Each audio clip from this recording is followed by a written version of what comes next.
senior government officers present today in this national convention, the sponsors of this convention. Ladies and gentlemen, over the years, the government has been looking more favorably on the health sector, and we have received more resources than before. And for those of you who listened to news yesterday, you will have noticed that the minister launched the Kenya Health Sector Support Project. It's a project that's going to run for 4 years, and we are going to support quite a number of areas with these resources. One area is in the area of essential medicines, institution building generally, including their support to KEMSA, so that you get supplies more regularly, support to health centers and dispensaries. These are things that you can see are happening, and the government is coming in, and the development partners are supporting, indeed, the way they are supporting this convention. They encourage all of us to be champions of this community health initiative. It pays in the long run. Thank you very much. Director of Public Health and Sanitation, our head, Dr. Sharif. Our development partners are representatives of UNICEF, WHO, JICA USAID, and HENET. Distinguished delegates, especially the visiting delegates from the region and also from India, other stakeholders in public health, ladies and gentlemen. I'm therefore delighted to join you all today and preside over this very important event, the first ever Community Health Services Convention. I'm equally pleased to note that the community health strategy that we are celebrating today is my ministry's flagship project towards the realization of Kenya's economic blueprint, otherwise known as Vision 2030. As we are all aware, community health is an important component of primary health as envisaged by the Alma Mater Declaration of 1978. Kenya launched the Community Health Strategy in June 2006 as one of the main strategies to carry out the National Health Sector Strategic Plan 2. The NHSSP2 sought to ensure that Kenyan communities had the capacity and motivation to take up their essential role in healthcare delivery. It focused on improving the people's health status through primary health services and health promotion and prevention at the community level. This convention is expected to provide the required visibility among different actors and forge a way forward of health service delivery at the community level. The theme of this convention, Community Health Strategy, Strengthening Primary Health Towards Kenya's Vision 2030, is really in line with my vision for the ministry in reversing the health indicators, especially those of maternal mortality that have not changed as outlined in the latest Kenya Demographic Health Survey. Ladies and gentlemen, the strategy's main thrust was to actively engage the communities in managing their own health, thereby improving health indicators through implementation of some very critical interventions at the community level. This is in line with the essential health package for health that focuses on the individual and the household as the basic unit for provision of equitable health care. The overall goal of the community strategy is to enhance community access to healthcare in order to improve productivity and thus reduce poverty, hunger, child and maternal deaths, as well as improve education performance across all the stages of the life cycle. Implementing community health services is a top priority of my ministry and its partners in the sector. This is well articulated in the Ministries of Health Joint Program of Work and Funding for the financial years 2006-2007 to 2009-2010, and in my ministry's 2008-2010 strategic plan. The strategy sets an ambitious target of reaching 13 million Kenyans by 2012 and 20.8 million Kenyans by 2015.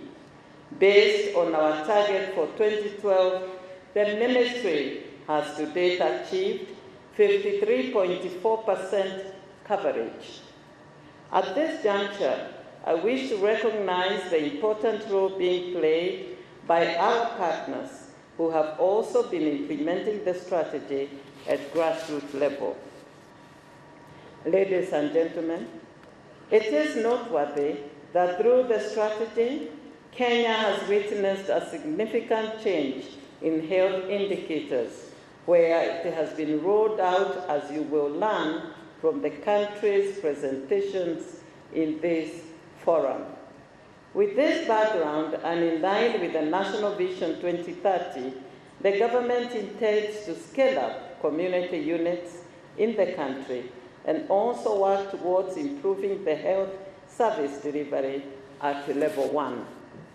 You will recall that we rolled out the strategy in all the former 8 provinces in the country last year.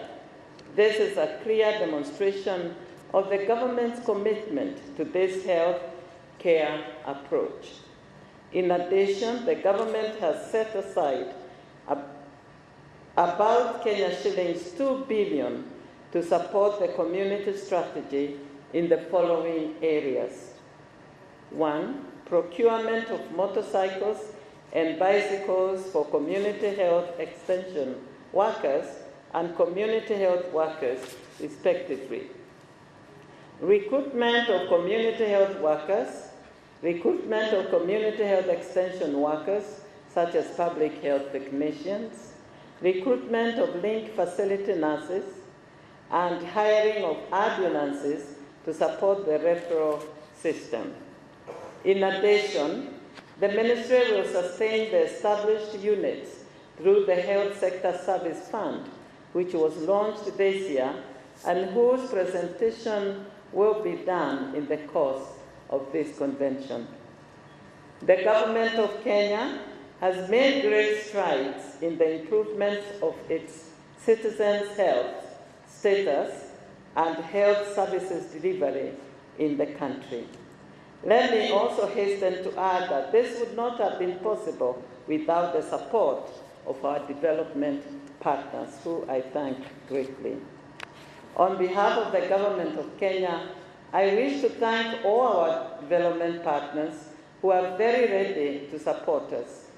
Specifically, I would like to appreciate the following partners for their support during this financial year and in this program.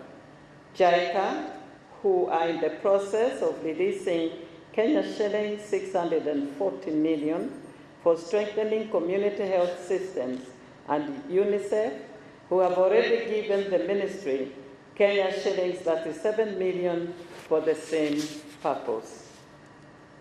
Gavi, for making available Kenya shillings 344 million towards the establishment of new community health units. Last but not least, let me take this opportunity to thank all the community health workers who have been offering services on voluntary basis. We have invited some of them here so that they can share with us the lessons they have learned as well as best practices. We sincerely appreciate your contribution in this endeavor and value every effort you are putting towards improving the health status of your fellow Kenyans. We will converge here on Wednesday evening to honor those champions who have done an excellent job in community health and development, as well as the community health units that have excelled in health services provision to our people. Finally, ladies and gentlemen, it is now my pleasant duty to declare the first Kenya Community Health Services Convention officially open. It is indeed a great privilege to be with you today on this very august day where you are having your first Community Health Services Convention. We are supporting the Kenya sector-wide program, which is led by Government of Kenya and supported by several development partners. We are extremely happy to be here with you and particularly share the experiences of other countries within the region and outside the region. For making this important program a success, there are three ingredients critical. One is strong political commitment, and we have no doubt the minister's statement that this is the flagship program of her ministry really highlights the commitment. The second and most important ingredient needed for success is adequate financial support. Community health strategy requires adequate financial support as well as adequate supportive supervision. Without these two, the program will never be successful, and that is what the experience shows. Community health services, now we have adequate evidence to show strong impact in making a difference.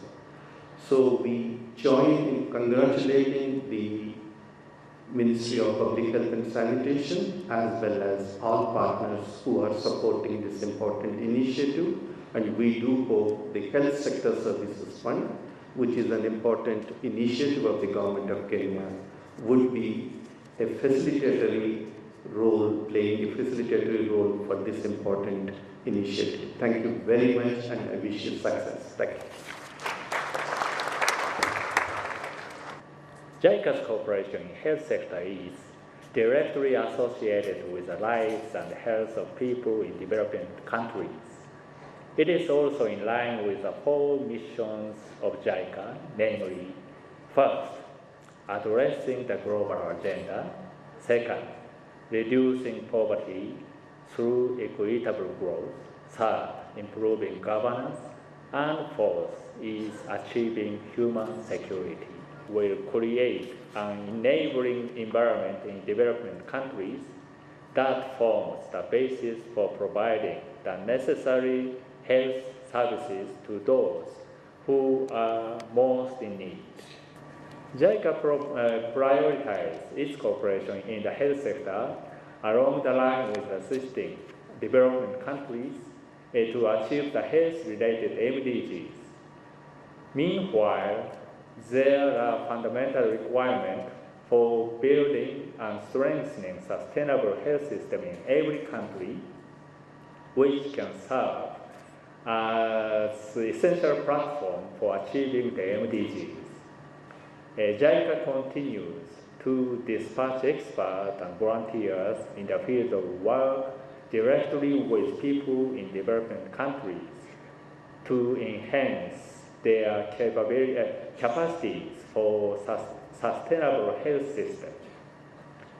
Meanwhile, JICA also provides support for infrastructure improvements, not only in health facilities as such, but also for the surrounding infrastructure, including water supply system and roads, that contribute to ensuring better access to health care. In this regard, JICA is providing technical assistance to the government of Kenya in strengthening management capacities for health at all levels, from the central to local levels. The current advisory support is for, at first, community health strategy at the central level. Second, community health development in tighter area. And third, school health programs. And fourth, technical cooperation on strengthening management for health in Nyanza province will further contribute to the improvement of the health outcomes for the Kenyan people. We look forward to our sustained cooperation with all partners and stakeholders in the health sector. So thank you very much.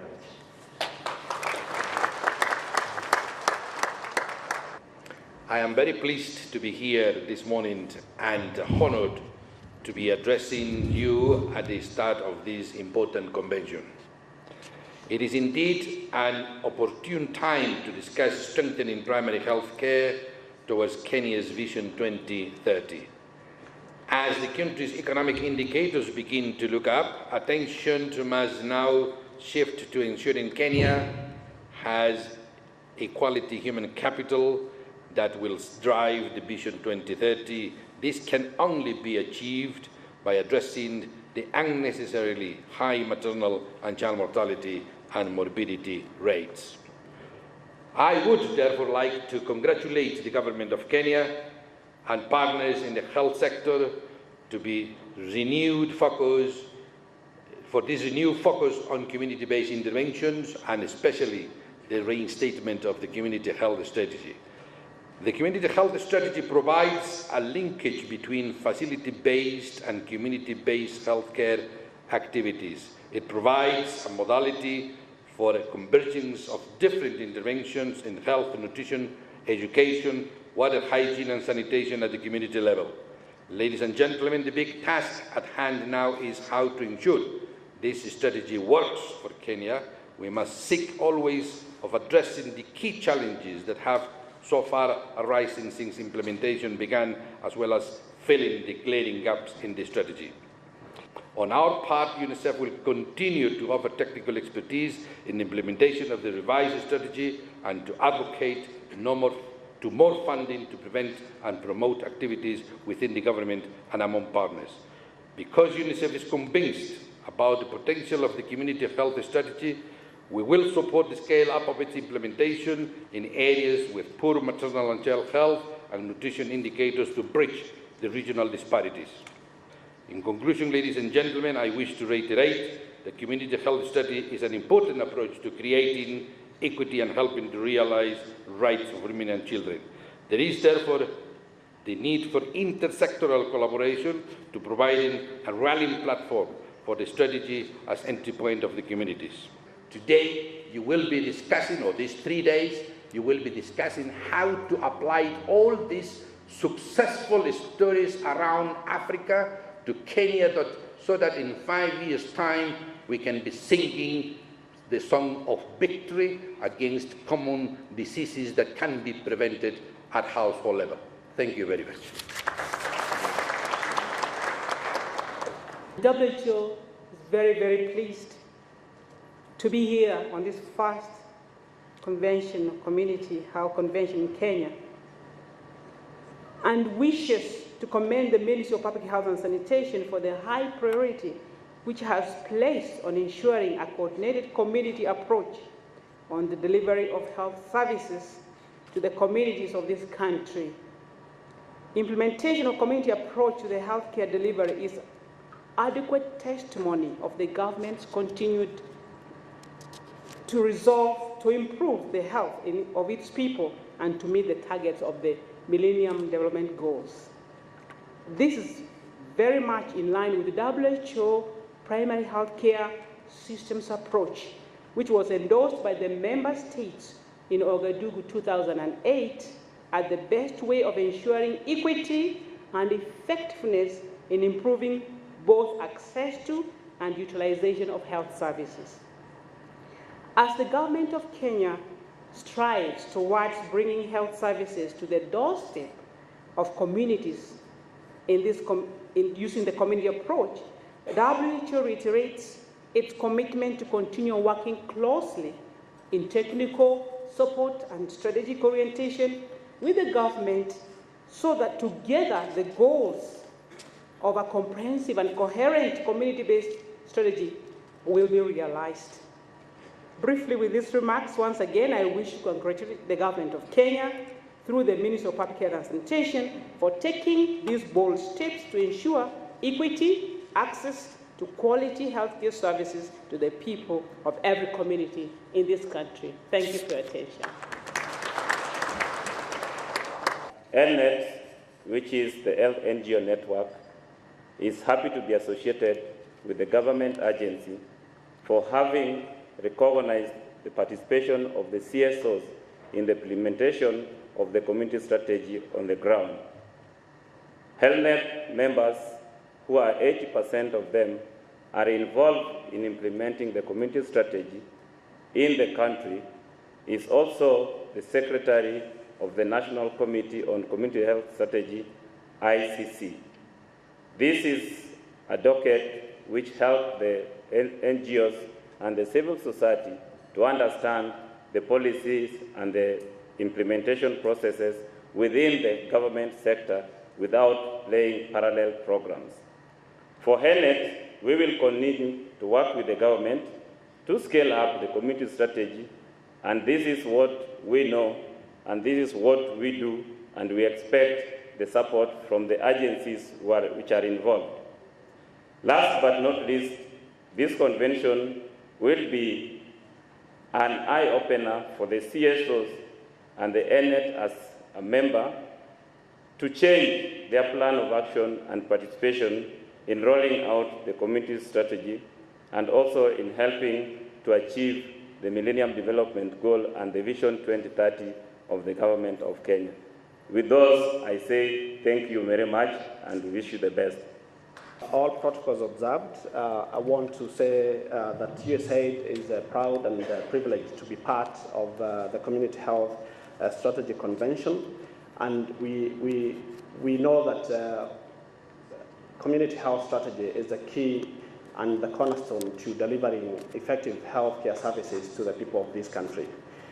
We know that we need to have it supported. I will not talk much, but I want to talk about 3 C's that I thought that we should focus on during the 3 days that we are here.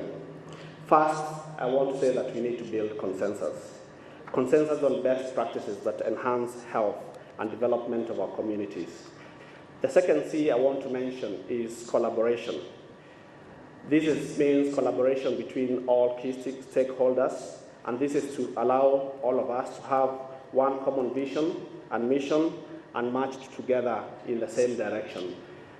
My third C that I'm going to mention is commitment. And this is commitment from each and every one of us, from the topmost level to the lowest, to the bottom level. We want to have commitment to our actions. That means commitment to our community health strategy. The community health strategy creates such a nice platform that ensures delivery of healthcare healthcare services to the lowest level at the grassroots. As USAID, it gives us a great platform because we've just launched our new health strategy for the next 5 years. And this is where we are going to be putting all our different pots of funding, from maternal and child health funding, TB funding, HIV funding, into similar mechanisms that will go towards integrated healthcare delivery systems. It's also a time when we've just had the newly launched President Obama's Global Health Initiative that talks about country-led health initiatives, that also tells us to focus more on women and children, and also tells us more to focus on health system strengthening and to work together as one whole government. We have the AFIA 2 programs that are coming to an end, and we are going to be beginning what we are calling AFIA Plus programs beginning January next year. These are redesigned programs that have a lot of emphasis on delivery of health services at the community level. That will be the core functions of these new programs, and we will be requiring them to support especially implementation of the community health strategy at the community units at the district level. And as USAID will remain committed to giving technical support to the ministry, financial support, and collaborating with all the partners. Thank you very much. Kenya has an approximate population of about 40 million people, with a population density of 67.7 people per square kilometer, and a total fertility rate of 4.6. The infant mortality rate has been slightly high, which is 52 per 1,000 births, and the under 5 mortality rate stands at 24 per 1,000 births. The life expectancy at birth in Kenya actually has improved a lot, because we are seeing it's now at around 58.9, and with the full implementation of community strategy, we wish it's going to move to even over 60. Now, background on this community health strategy. First, Kenya was one of the first countries which really adopted the implementation of primary health care, which was, of course, adopted around 1979. And Kenya started implementing straight away in the early 1980s. This primary health care, of course, was the main goal was to provide health for all in the year 2000. However, Kenya, globally it was agreed that 8 elements were to be implemented, but countries were given options to increase the elements or components based on their needs. And Kenya, immediately when they implemented, they suggested to implement the 8 globally which were accepted. Kenya added 4 more: mental, dental, then HIV, and then finally community rehabilitation. However, over the years, come 1999, we found that there was no much benefits that were accrued from this primary health care strategy, because we were expecting infant mortality rate and maternal mortality ratio to have reduced or be reversed from the current situation when they were formulating this goal of primary health care, and therefore this became an issue of concern to this country. Despite all that waste of time, resources, nothing was much happening. Now, what did Kenya do? It could not just sit down and say we continue talking of primary health care and the 3 pillars. It's not just the pillars, but they thought of introducing something else, another strategy that could complement primary health care in a way of engineering the weak points of primary health care, and that is why we came up with the community health strategy model, which was launched in the year 2006. And this model is not just a model, but it has already been adopted as one of the 20 Vision 20 flagship projects for this country. It's a government project, flagship project for this country, and it is well factored in the National Health Strategic Plan 2 or 2005-2010, as well, that one for the Ministry of Health, as well as this one now when the Ministry is split for 2008 and 2012. Now, the strategic objectives of this community health strategy. First, there is the broad strategic objective which aims at empowering the communities, households, and individuals to manage their own health. And this is supposed to be achieved through 4 strategic objectives. One being providing the one service for all cohorts and socioeconomic group, taking into account of their needs and their priorities. Second one is building, of course, the capacity of the one human resource, and this is purely the CHWs, the community health committees, and the community health extension workers at that level. And thirdly is to strengthen the health facility community linkages, and finally to strengthen the community to progressively realize their right to accessible and quality care. In the linkages, globally you find that there are 3 distinct levels of health provision. This is community and primary health care facilities as well as the hospitals. But Kenya, during its strategic plan 2002 of 2005-2010, it recognized 6 levels. It split those three levels into 6 levels, where community level stood by itself with strong interface between the other levels, which is level 1, level 2, which is the dispensary, 3 health center, dispensary, meaning district hospital, of course, also sub-district hospitals, level 4, and provincial hospitals, and also the tertiary hospitals, which we normally refer to as the national teaching and referral hospitals. The referral mechanism here is where we are having a community health worker working at the household, providing preventive and promotive health services. Whatever this CHW cannot provide to that level, or whatever is severe, he or she usually refers to the level 2 or level 3, where we have a hospital or a dispensary, or that is hospital or primary health care facility. But then, this CHW, remember, they are volunteers. There's at times that even the upper facilities also refer these communities or patients to the CHWs, and this is especially issues pertaining preventive and promotive health services, like, of course, community-based health care. In the governance structures, we have the smallest governance structure in the coordination to this strategy, and the smallest health structure we have is the Community Health Committee. Just above it is linked to the Health Facility Committee, and up we have at the district level the District Health Stakeholders Forum, and at the national level we have, of course, the Health Sector Coordinating Committee, which is chaired by the Permanent Secretary, and the other one, which is the Joint Interagency Coordinating Committee, chaired by the Minister. And the management structure, what we have is, at the lowest level we have, of course, the household end is down there. We have the community health worker, we have the community extension worker, and this two is being supervised by probably a public health officer, or somebody who is in charge of a facility. And at the district level, we have the district health management team, while at the provincial level, we have the provincial health management team, and at the national level is where we have different departments, and of course, up there you have the director, the permanent secretary, in that order. A key element for community-based health information, the strategy recognizes that management of health information system is very important, because a lot of data is collected or generated from the community, but it doesn't get lifted up.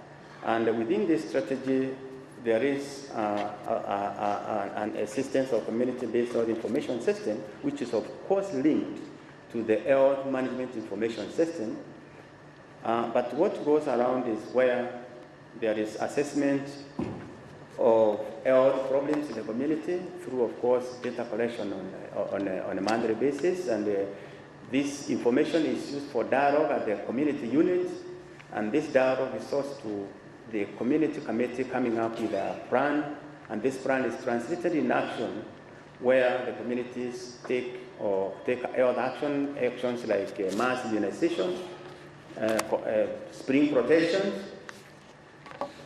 and several many others.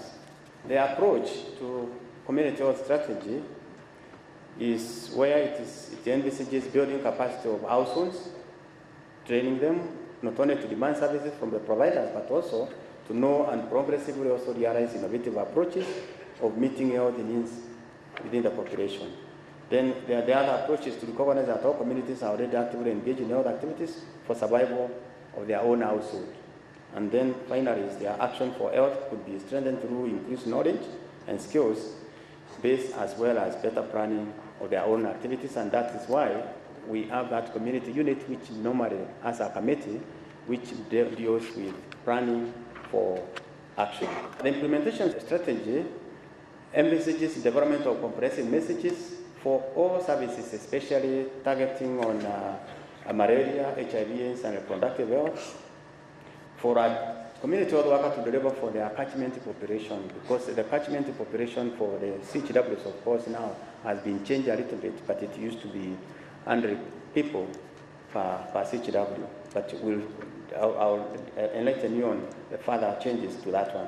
The other strategy is to provide community health workers with a comprehensive kit, which is basically providing preventive health services and, of course, promotive. And that kit now has been constituted, and I'll show you its contents in a short while. MOH 514, this is a community health workers service delivery logbook. Of course, this is where when CHW offers services to any household, he asks now to register what he has done under the 514. Then MOH 515, this is the form that the CHW, the community health extension worker now summarizes all the information collected under 513 and 514 by the CHWs, while MOH 516, this is the chalkboard. This is the one which is used by the community health committees for dialogue and planning for their actions. We are very concerned about the vulnerable population, and the vulnerable population here is those ones who are living under poverty line, and we are estimating this population to be approximately 52%. And this is where we are saying if it is 52%, then it's around 4,200 households, units that require to be established. So by 2014, end of 2014, that is just shortly before the creation of the Millennium Development Goal target, we need to have covered 52% of the population in terms of establishing the community units. But now, we already have a current strategic plan, which is going on the 2008-2012. We want to say come by end of 2012, then we should have established 2,550 community units. And this is very clearly shown, I think, around page 4 of the strategic plan. This time around, we have found it very necessary to look around and see is there any benefit being accrued from the implementation of community health strategy since the units have been established. And since that time, the Division of Primary Health Services with the key partners and through the support of UNICEF, in terms of course, technical and finance, we managed to conduct a nationwide evaluation on community health strategy, and some of the outcome of this, or the results of this evaluation, is that we found that children aged under 5 years monthly were fully immunized. We found also children with diarrhea of 2 weeks before evaluation was getting reduced, so there were benefits accrued there. There are also accrued benefits in pregnant women attending at least 2 antenatal visits. And also more women vaccinated during pregnancy for tetanus, and attendance by skilled personnel during that delivery increased across the country, and the water treatment was improved. I am doing this one as a snapshot because tomorrow we are presenting a full evaluation report. As we have been implementing this community strategy with their partners, we've come across several challenges, but we have documented a few for this convention. We want to tell you funding to scale up the rollout has been a big problem, and in particular where we are talking about we need funds to recruit the community health extension workers who are usually nurses and public health technicians. It has been a headache, but we have been coping up with it through the partnership. And there is also training of community health workers, which requires quite a huge budget. The chiefs required to be trained, and community health committees as well. Printing of community health-based health information system data collection tools has been a big headache, but we are coming out of this headache very soon. This Wednesday, we are going to launch part of the tools to all the provinces, and I hope they have come up with their pickups, because we requested them to come up with the pickups. You have to go with your roles tomorrow, I think, Wednesday. We have now the first set of these tools, which are already there, and this is through the support of Gavi. And of course, the samples were contributed from JICA. What I want to end up is to tell you, community strategy, we have our slogan, and our slogan is Afya Yetu Jukumu Letu, But for Dr. Rao from India, this means our health, our responsibility. Thank you. On behalf of the HSSF Secretariat, we are happy to be here to be able to present about HSSF. Now, HSSF is Health Sector Services Fund. HSSF, as a Health Sector Services Fund, is a Government of Kenya fund. It was founded in 2007 to facilitate direct transfer of funds to health facilities. And here we are talking about health facilities at levels 2 and 3. And now here we're glad to be part of this congregation where we'll be also looking at options of giving funds to level 1, which is the community. The overall goal of the fund is to generate sufficient resources for providing adequate curative as well as preventive and promotive health services. Now, HSSF aims at to improve delivery of quality essential services, especially at the sub-district and the community levels, in an equitable and in an efficient way. The objectives of the fund. First, like I've already said, delivery of essential health services to Kenyans, especially the poor, with the focus really to the very poor. Support and empower the communities to take charge of improving their own health and ensure that direct community participation in planning and implementing the facility or the funds provided to the facilities. The objective also is to support capacity building at these levels and also to improve quality and quantity of the scope of preventive and promotive and curative services that are provided at those levels. And lastly, the last objective is to provide grants for strengthening faith-based health facilities through their their respective secretariats. The benefits of the fund. One benefit is to improve the scope of quality of services provided, help integrate health services, and transform the way health services are provided, as well as relations between the providers and the recipients of the services. And we are hoping that through this fund we'll be able to enable the delegation of a wide range of health-related activities to the community, that they move from being mostly passive recipients to participants. And so in rolling out this fund, what have we been able to do? Like I said, the fund was launched in 2007. So this year we were able to disburse funds to 590 health centers. Lessons learned from this will really inform on how we roll it further down to ensure that we encompass the dispensaries that are also waiting in line. Activities in many communities should also be supported financially, along with the government of Kenya health centers and dispensaries and the faith-based facilities that will be supported. We think that HSSF can be used to implement community health activities through community units, the community units Dr. Muchari has just talked about. Targeted, effective community activities at these levels will have a ripple effect into the fact that it will reduce the workloads at levels 2, the dispensary, and level 3, the health centers. And providing funds to the several thousands of community units will definitely be a major challenge, but we are looking to see how we can deal with that. Now, what do we propose to do at level 1?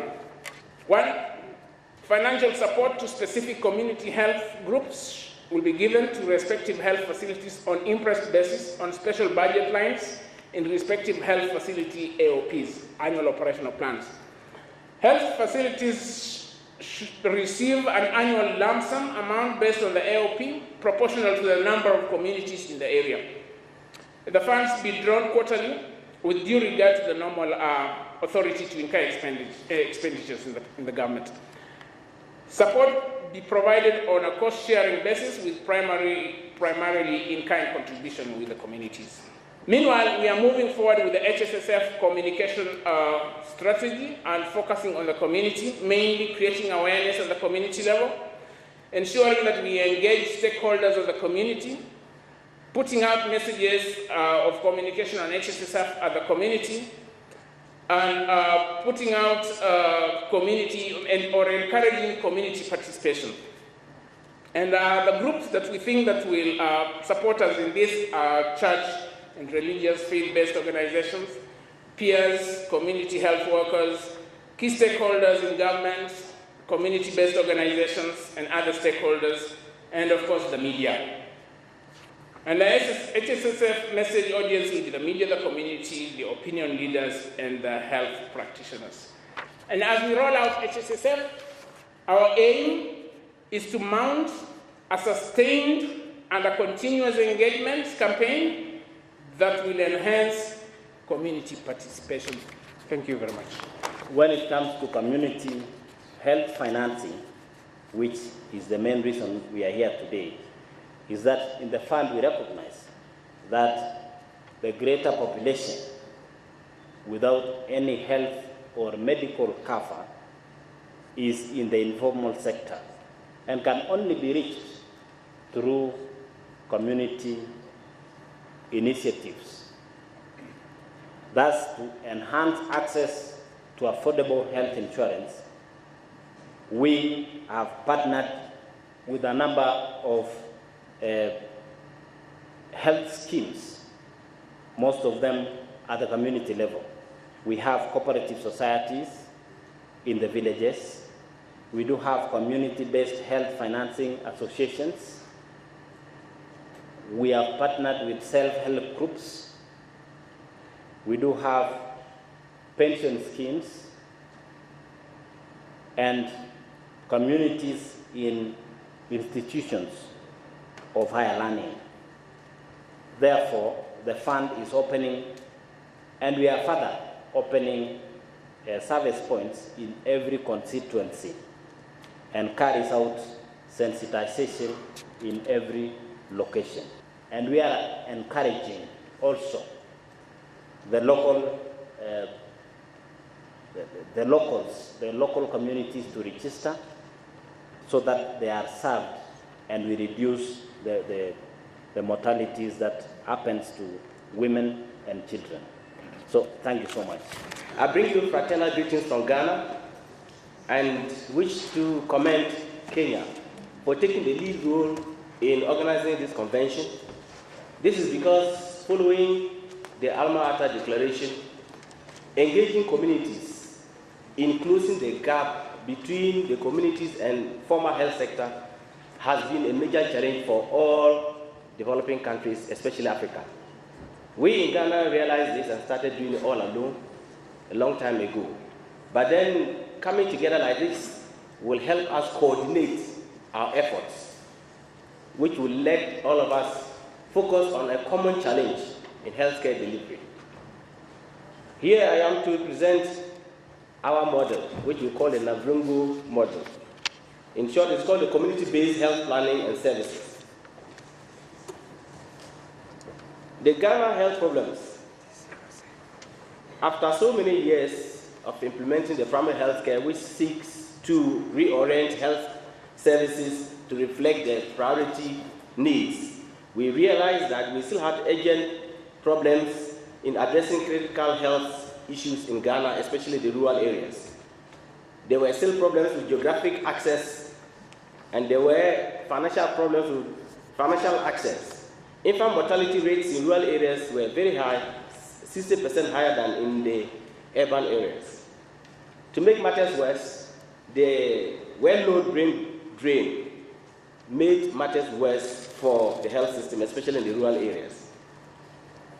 Then, using an experiment that was carried out in the early 90s in a town called Navrungu, it was realized that placing a health worker in the community to deliver primary basic health care to the people, promoting health and health actions, were able to cut down infant mortality by over 30%. This experiment, called the Navrungu Research Experiment, was replicated in 3 other districts, and by 1999, it was adopted as a national strategy for bridging the gap between the formal sector and the communities. If you look at this slide, it seeks to show you the decentralization of health in Ghana. As part of the health sector reform, which started in 1996, the management of health service delivery had been deconcentrated to the various management levels as shown. Briefly, let me say that in Ghana we have the Ministry of Health, which is responsible for policy formulation, monitoring, and evaluation. And then we have the Ghana Health Service and other agents responsible for implementing the policies from national level to the community level. So the diagram you've seen there is the arrangement where we have deconcentrated the management from the Ghana Health Service headquarters down to the regional level, where I'm the regional director of one of the regions. There are 10 regions in the country. You may say provincial, but we call it regional level. Then to the district level, where the unit of operations in healthcare delivery takes place. Then we go down to the sub-district. And you realize that from the sub-district to the communities, that has been where the bane of challenge of giving basic healthcare has been since the Alma Ata Declaration. It's similar to the discovery of circulation. When circulation was discovered and got to the veins, no one knew about capillaries. So discovery of how to engage the communities is like discovering the capillaries in the health system. The next one tells you the levels of the district health system in Ghana, which is not different from in most other countries. You have the district, you have the sub-districts, and you have the communities. What we have implemented is now effectively engaging the community level by placing a trained officer there whose duty is to go around and give primary basic care as well as referring cases that need to go to the next level. And that level is supervised by the sub-district where you have the health centers. And the health centers are also supervised by the DHMT at the district level where you have a district hospital where they also take referrals from the health centers. Related to that is the next slide. You can see on the left-hand side is our system, the Ghana Health Service. On the right side is the devoluted government structures. So you see there is a direct relationship. If you go to the district level, you see the district level takes responsibility for the sub-district and the answer to the regional health directorate, but they answer to the district assembly in terms of administration. But in terms of governments, the government structure, local government is a complete devolution, but in our case, it's deconcentration. So since 1997, there have been attempts to shift resources to reflect the needs of health. They reflect the burden of disease. So national level, we have reduced the amount to between 18 and 20%, regional level 30 to 35%, districts including sub-districts 40 to 45%. But by next year, this number is going to go up to 65%. Community-based health planning and services is based on an experimental study of the Nabungo Health Research Center in the northern Ghana, which I said earlier on. This experience demonstrated that progress in achieving Millennium Development Goals 4 and 5 could be greatly accelerated if communities, social and supervisory systems were mobilized to support and backstop frontline nurses that were assigned to define community locations to provide services. The next is a little bit crowded slide, but I'll just summarize it. If you go to the right, those are the health outcomes, which every government looks up to. And they are improved health status of the people, decreased mortalities, and decreased fertility rates. Those are the basic ones we're all aiming at and praying for. And the immediate outputs are clearly linked to increased service utilization. Now, increased service utilization can only be arrived at if we pursue the various strategies like improving access to care, and then increasing gender equity, enhancing quality, developing efficiency, and very important, fostering partnership and sustaining financial mechanisms. The next one are the tasks that the chief's policy that we talk about will undertake. And I don't really need to go through all that. So the chiefs, as a strategy, had notable successes and has spread to all districts. Our target is that by 2015, all communities in Ghana will be covered. But while the model has been proven to have rapidly reduced maternal and child mortality, evidence has shown that the pace of scaling up has stalled in some districts. These are due to leadership lapses, and this was earlier on alluded to in the morning, where leadership positions are changed rapidly and you have to rebuild capacity or institutional memory is lost.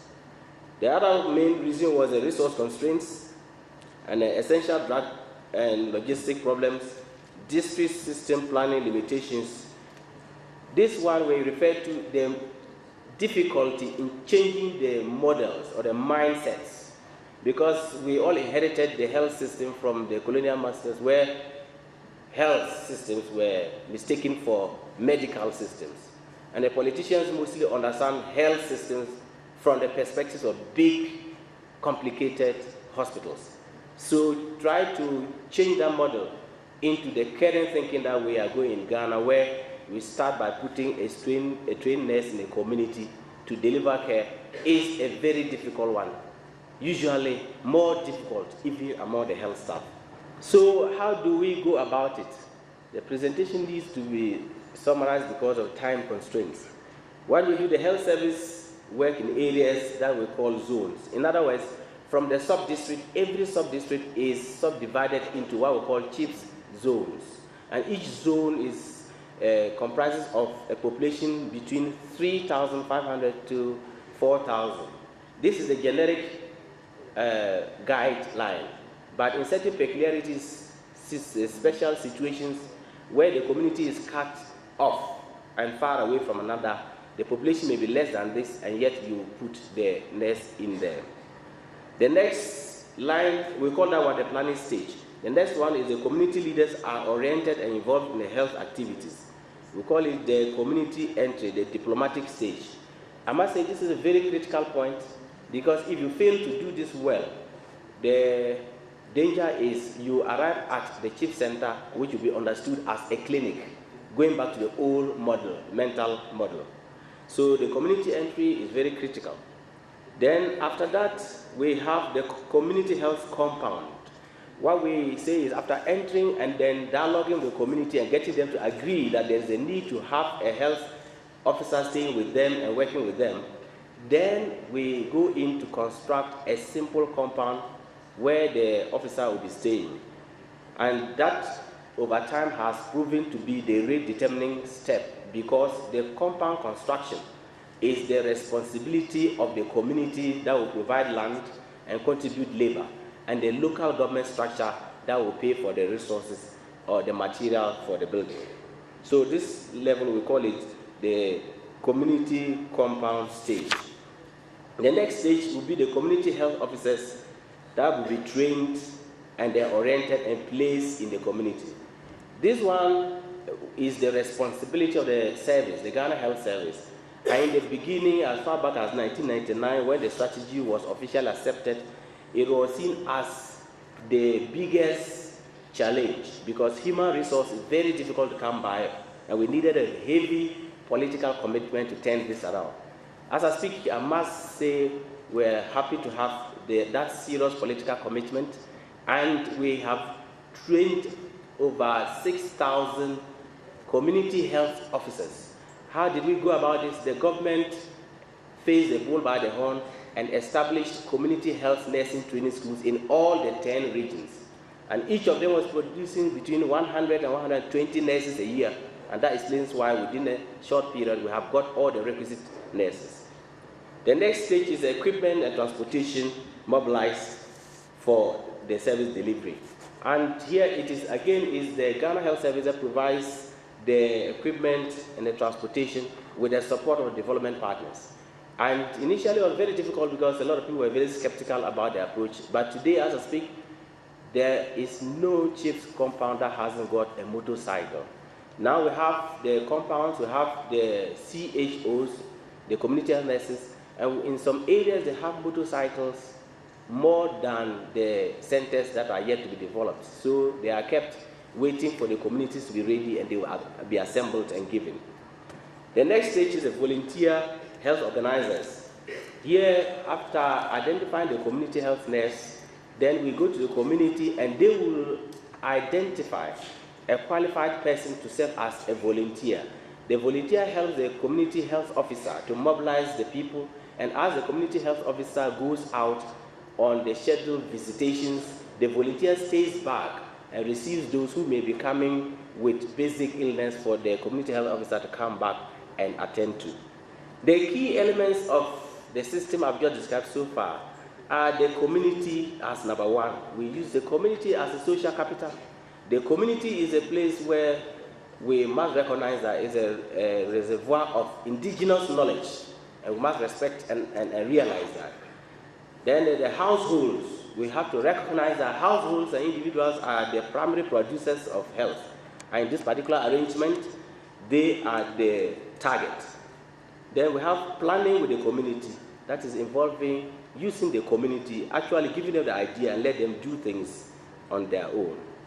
And then the service delivery with them, that is client focus, close to client delivery of service. The key components of CHIPS, therefore, are community-based service delivery points that focuses on improved partnership with community leaders and social groups, and community decision-making systems. The community decision-making systems, after this has gone, we have realized is a real powerful community participation tool if used effectively, can turn things around for healthcare delivery for the populations. Examples of the community health, community decision systems include what we call community health action plans. And this one, it would be nice if I could show you a video where you go to the community and you see the community members attending a meeting and deciding on health actions to be taken for a certain period of time. And then the community health officer sits in and guides them in the decision making. When you have community health action plans of this nature, the demand side of service delivery is enhanced. Another example is the community emergency transport systems.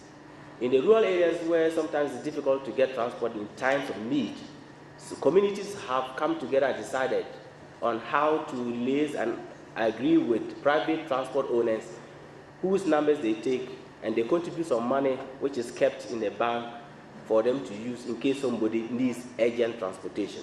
An event of that kind of urgent transportation, the person is contacted and the one in need is transported immediately. The next one is facilitative supervision by the community health officers to the community health committees and volunteers.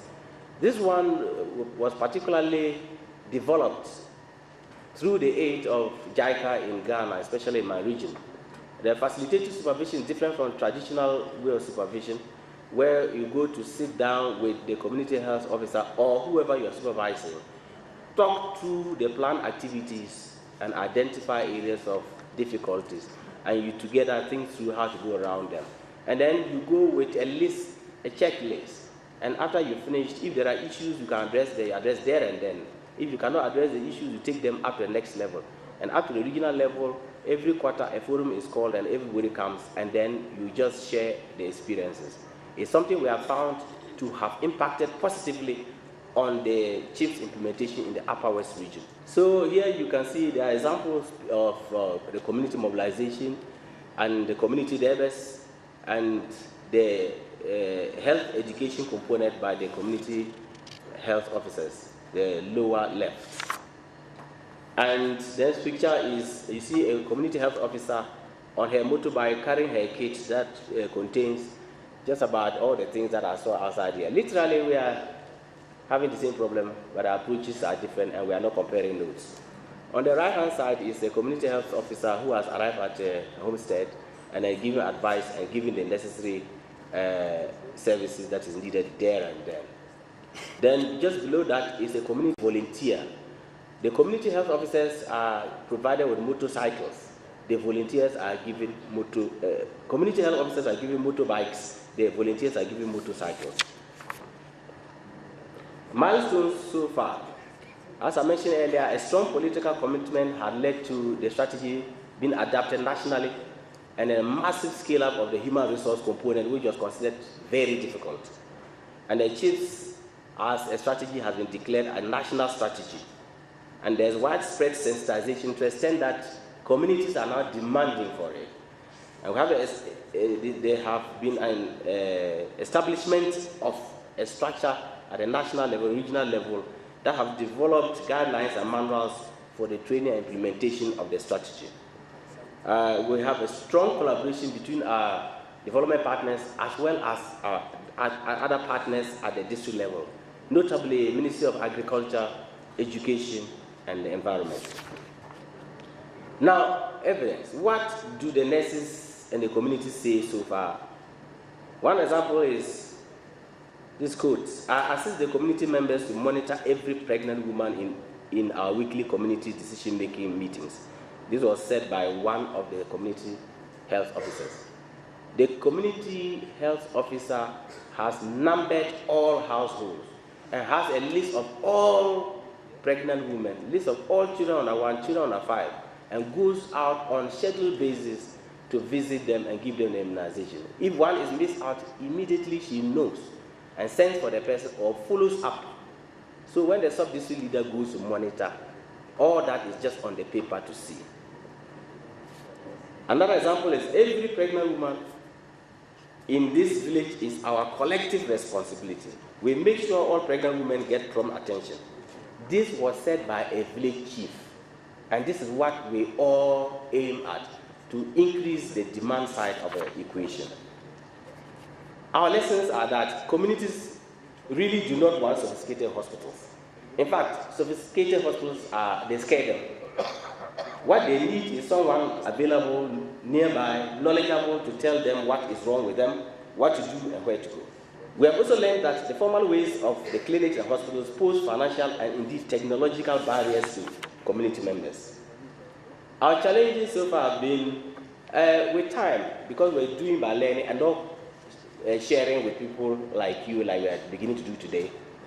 The concept was changing with time. And by early next year, we're going to have a review of the policy and then take certain critical decisions. One of them was, do we allow the community health officers to deliver women at the CHIPS center? One group says yes, one group says no. Okay, another challenge was the funding constraints. The construction of the CHIPS compound was thought to be done by the district assemblies. In reality, we realized that they were not as enthused or serious about it as the Ministry of Health was. So that held up the massive roll-up. Then the other one was the differences in the compound designs. Some make the compound very big, others make them very small. The third one, I'm mentioning this because if anyone wants to try to bear this in mind. Attrition of the nurses. The community of nurses are trained and you put them in the community. The next time they go to school, then you have to start all over again. Then another one is volunteer fatigue. The volunteers everywhere, if you don't increase their incentive package with time, they get tired. Data management has also been a challenge as we are beginning to migrate into the electronic phase. Now, in my country, we have our national health insurance. It's very different from what you just mentioned this morning. I was a little bit confused. For us, we have only one national health insurance that covers curative care from every level. Now, the CHIPS level kind of care is more focusing on preventive than curative. But the National Health Insurance does not want to pay for preventive measures. So CHIPS compound officers are beginning to sit and see patients so that they can get money. That is a challenge. They also have a challenge of security. If somebody is in an area isolated, the safety of the equipment, sometimes in some areas is a problem. So our future plans are to do massive scale up, and with the beginning of this next year, we're going to see a massive scale up so that we have only 5 years to hit the target. And then mainstreaming of CHIPS activities, the funding will come direct to the district and sub-district, covering the CHIPS level activities. And then we intend to massively train all the CHOs so that they will all be computer literate to be able to report electronically. Conclusion, we in Ghana believe that CHIPS as a strategy is a bold departure from the bureaucratic models. It blends the concepts of reforming a formal healthcare system with mobilizing support from the social institutions and traditions. Indeed, it represents a new and a fundamentally different approach to healthcare reform that is derived from building consensus marshalling local resources, and respecting and harnessing indigenous institutions and technologies. Ladies and gentlemen, information on chips in Ghana can be found on this website. Is there. I thank you all for your attention. Asante Sana. Basically, why community health workers are required? We all know they can only improve the health awareness. Nobody else. And they can be the real person who can improve the access to the health services. Let it be first aid. Maybe it is care in the pregnancy. In India, basically, our thrust is on maternal and child health. And then comes malaria, then comes TB control. Like that, we have specified what has to be done by them. So, health is not a commodity that can be sold to anybody. So, really, it is a tough task to be done. And health decisions are taken by individual family members and the communities or a group. It is not in our hands unless we really put in a lot of efforts. Well, India is a slightly bigger in the sense we have got too many people. That is the problem what we have always. So question is, how do we manage? All of us have problems, whether it is India, Kenya or all. Problems across the countries, all our countries are similar. It is not that. So question here is, what is it? We have 35 states. We have 643 districts. We have villages, 638,000 villages. And it differs very, very grossly across. If you take it at the top of it, Uttar Pradesh is one of the biggest states in India. It is equivalent, its population is equivalent to Brazil. At the bottom, if you look at it, the smallest state, Uttarakhand, is equivalent to Austria. So, we are dealing with such a huge populations. So, why I am trying to take you through this is, I have to explain to you what is India, what is our problems of healthcare, before I take into the health worker problem. Well, see, how did we start? Under the British left in 47, we tried our best, and a lot of things have happened. We have three types of facilities fundamentally. It is like this. The three types of facilities, we have at the bottom something called sub-health center, covering every 3,000 population to 5,000 population. Then we have a primary health center where doctor is available. And then we have a community health center with 30 beds. See, this is how we improved over the years. Next, please. So, what is it we have done? Recently, so after 50 years, still we are struggling hard. So, how to do it? The one concept came is health mission. The mission with a vision to improve the health care. According to our vision, we should have a hospital at least at a sub-district level. That means not the district hospital below that. What should we have? We should have for every 100,000 population. Then we should have, of course, the staff and all that. Then we have a primary health center for about 30 to 40 villages and a sub-center for every 5 to 6 villages. This is the setup. But the question here is, it is a mammoth task. You have seen we have got nearly 200,000 facilities. To produce that many human resources, it is not possible.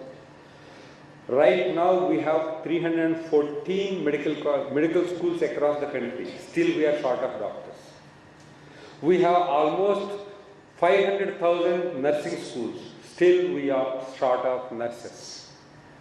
So there is no end to this requirement of human resources. Only technicals cannot do it. We need somebody else in the middle. So the concept came at the bottom of that, you see, there is what we call community health worker. The name we call is accredited social health activist, or briefly we call ASHA. ASHA in Hindi means hope, actually. It has got a double meaning. So she is the hope for us. So here in India, what we try to do is, every 1,000 people, we should have a ASHA. When your team came to India, that was a big discussion. They should have 1,000 or less. Of course, I have my strong personal opinion that they should go for 1,000 because, but they thought it is better to go smaller like other countries. But anyhow, it is a good beginning to make it. Because for us, it is not fixed at 1,000. We start at 5,000, but it is up to the district administration or local village, just above the village we have got panchayat, what we call, that group of villages. They can take a decision. If the village is isolated, they should have for lesser population. But not sitting in New Delhi, I cannot take a decision. That is at the decentralized way, it has to be taken a decision for how much population you should have. Next please. Well, see, I have just said the shortage, the last columns, the steep columns, we require specialists 25,000. We require doctors at primary health center, one facility, 67,000. We require the midwife, 150,000 midwives. We cannot produce overnight. That is the scenario there. Next please. We need almost 100,000 in these 5 categories human resources in next 3 years. It is not possible for us to produce that many doctors or nurses or midwives. Next. So now quickly I have to start off. But one must realize, across the country it is not the same. Different provinces, different districts have shortages. When we analyze these things, 80% of deliveries, if institutional deliveries are less than 80%, means 20% are having home deliveries. That we say is a district which we have to concentrate. Out of the 643 districts, 485 districts we have less, but we picked up 216. Malaria, we have 200 districts problem. We have picked up 102. That these are the areas we concentrate. Specific focus. Next please. So, this is what across in any developing country. Underserved populations and outstanding accessibility. Healthcare is also same thing. Well, these are the people who are underserved populations. How are we going to reach them? The villages basically. That is what we talk about rural health mission. Well, this is the hope. I think women and all will recognize these uniforms. They have the uniform. The community health worker in India, ASHA, they have uniform. And we started meager with 0 level from in 2006. And just 2 years it took us for us to take them to about 400,000 members. And now, right now, we have got 820,000 ASHAs across the country. But just we don't appoint them. I will just take you through how it is done. It is a system. Studies across the several countries are available. If you take everywhere, it is said, female does services better. Female worker. There is no doubt about it. So, we have to really, women's empowerment, and we have to give them that. And they are close to the families rather than the men. It is not that gender bias I am talking, but they are more suited for this. They are more concerned about their children. They are more concerned about their husbands and other family members. And of course, they neglect themselves very often. But still, they are the better healthcare providers or link workers. This is across the studies. Now, how do you select them? That is one crisis. Criteria, what are they? See, because the selection is the one key point which will give you the impact of this whole program. You get the right person, you will get it right. Next. I forgot it. This is the, yeah. So, now in how the employment should be. Question is, in India, after analyzing so many things, we picked up as part-time, not a full-time, with incentives for each work they have done. So, but volunteers, Bhutan, China, Indonesia, Nicaragua, Zambia, yeah, all of them went by volunteers. employed fully, the government employs them like a regular employee. That is those countries.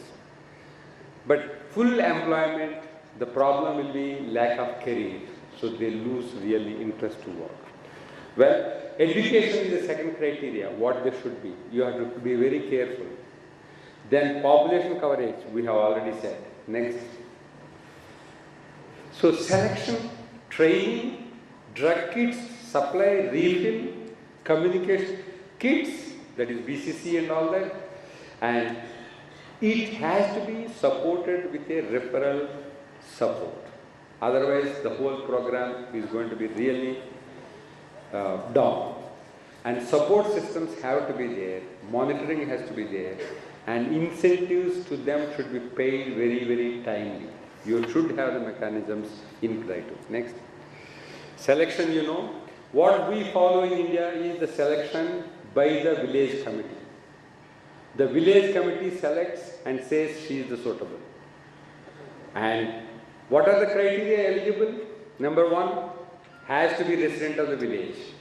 Preferably woman married or widow or divorcee, anything.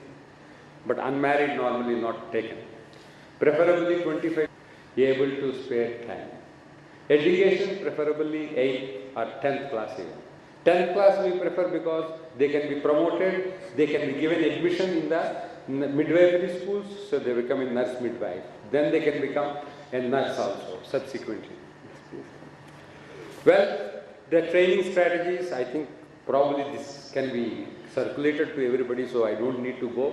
We have 7 modules, and basically it is periodic training of 23 days in first year, then every year 12 days per year. Next one, please. See, primary tasks, you have to say these are the tasks. That is what we thought is very important for us to say what she is going to do. Okay, if you are talking health as a whole, best thing will be she should start with basic sanitation, safe water, personal hygiene, counseling activities are very important. Then she should be the guide for the community to go, for the people to go where, how. She should be the link really. She should, in India, these are empowered people who will transport the pregnant woman or sick child to the nearest health center. They take the child. They accompany the woman for the delivery. That is one of the critical components what we have taken. And of course, she has got multiple duties, the records and all that. Now, what are the support structures they have? The local women's groups are really supportive, and self-help groups in the community are very supportive of them. The village health and sanitation committees, which have been established during the last 5 years in all the villages in India, they are the groups. Then you have, okay, next one, I think. Sorry, I didn't tell you. Well, okay, now Asha restrooms means when these ladies go to the health facilities, they should have a place where they can be available for themselves. Because if she goes in the night, where she will stay? So there has to be a room for them. So this is another one. And she is supervised by a block facilitator. Every 20 Ashas, we have one supervisor. And then in the district we have one. And the state we have. And the national level also we have a group of people. There is something what we call mentoring groups at the state level and national level. So they take the policy decisions about the entire setup. Okay, now what is actually empowering this our community health worker? The empowerment is basically, she is the depot holder for OTC drugs. ORS packets are available in the village with her for diarrhea.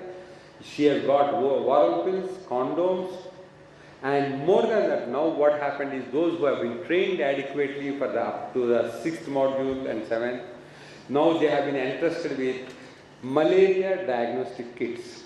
They are given the test kits, they are doing the malaria diagnosis, anti-malarial drugs, TB drugs, all these are now, they are slowly they have been upgraded, one by one. It is not at one stage we have to do.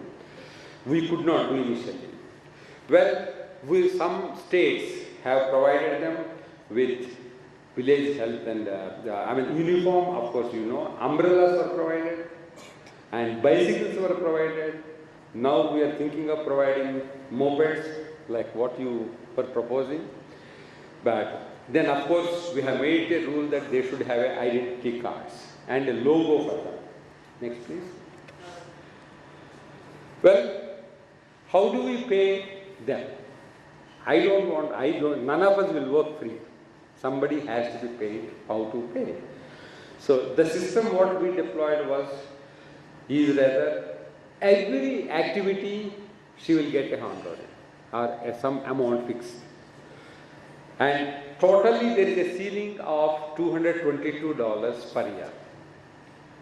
And sometimes it may go up, but in our experience it does not exceed. But let me tell you, all this money is given by the government of India to each of the states in India. So it is nobody else is involved, it is the government money, absolutely nothing. It is to be done by the government.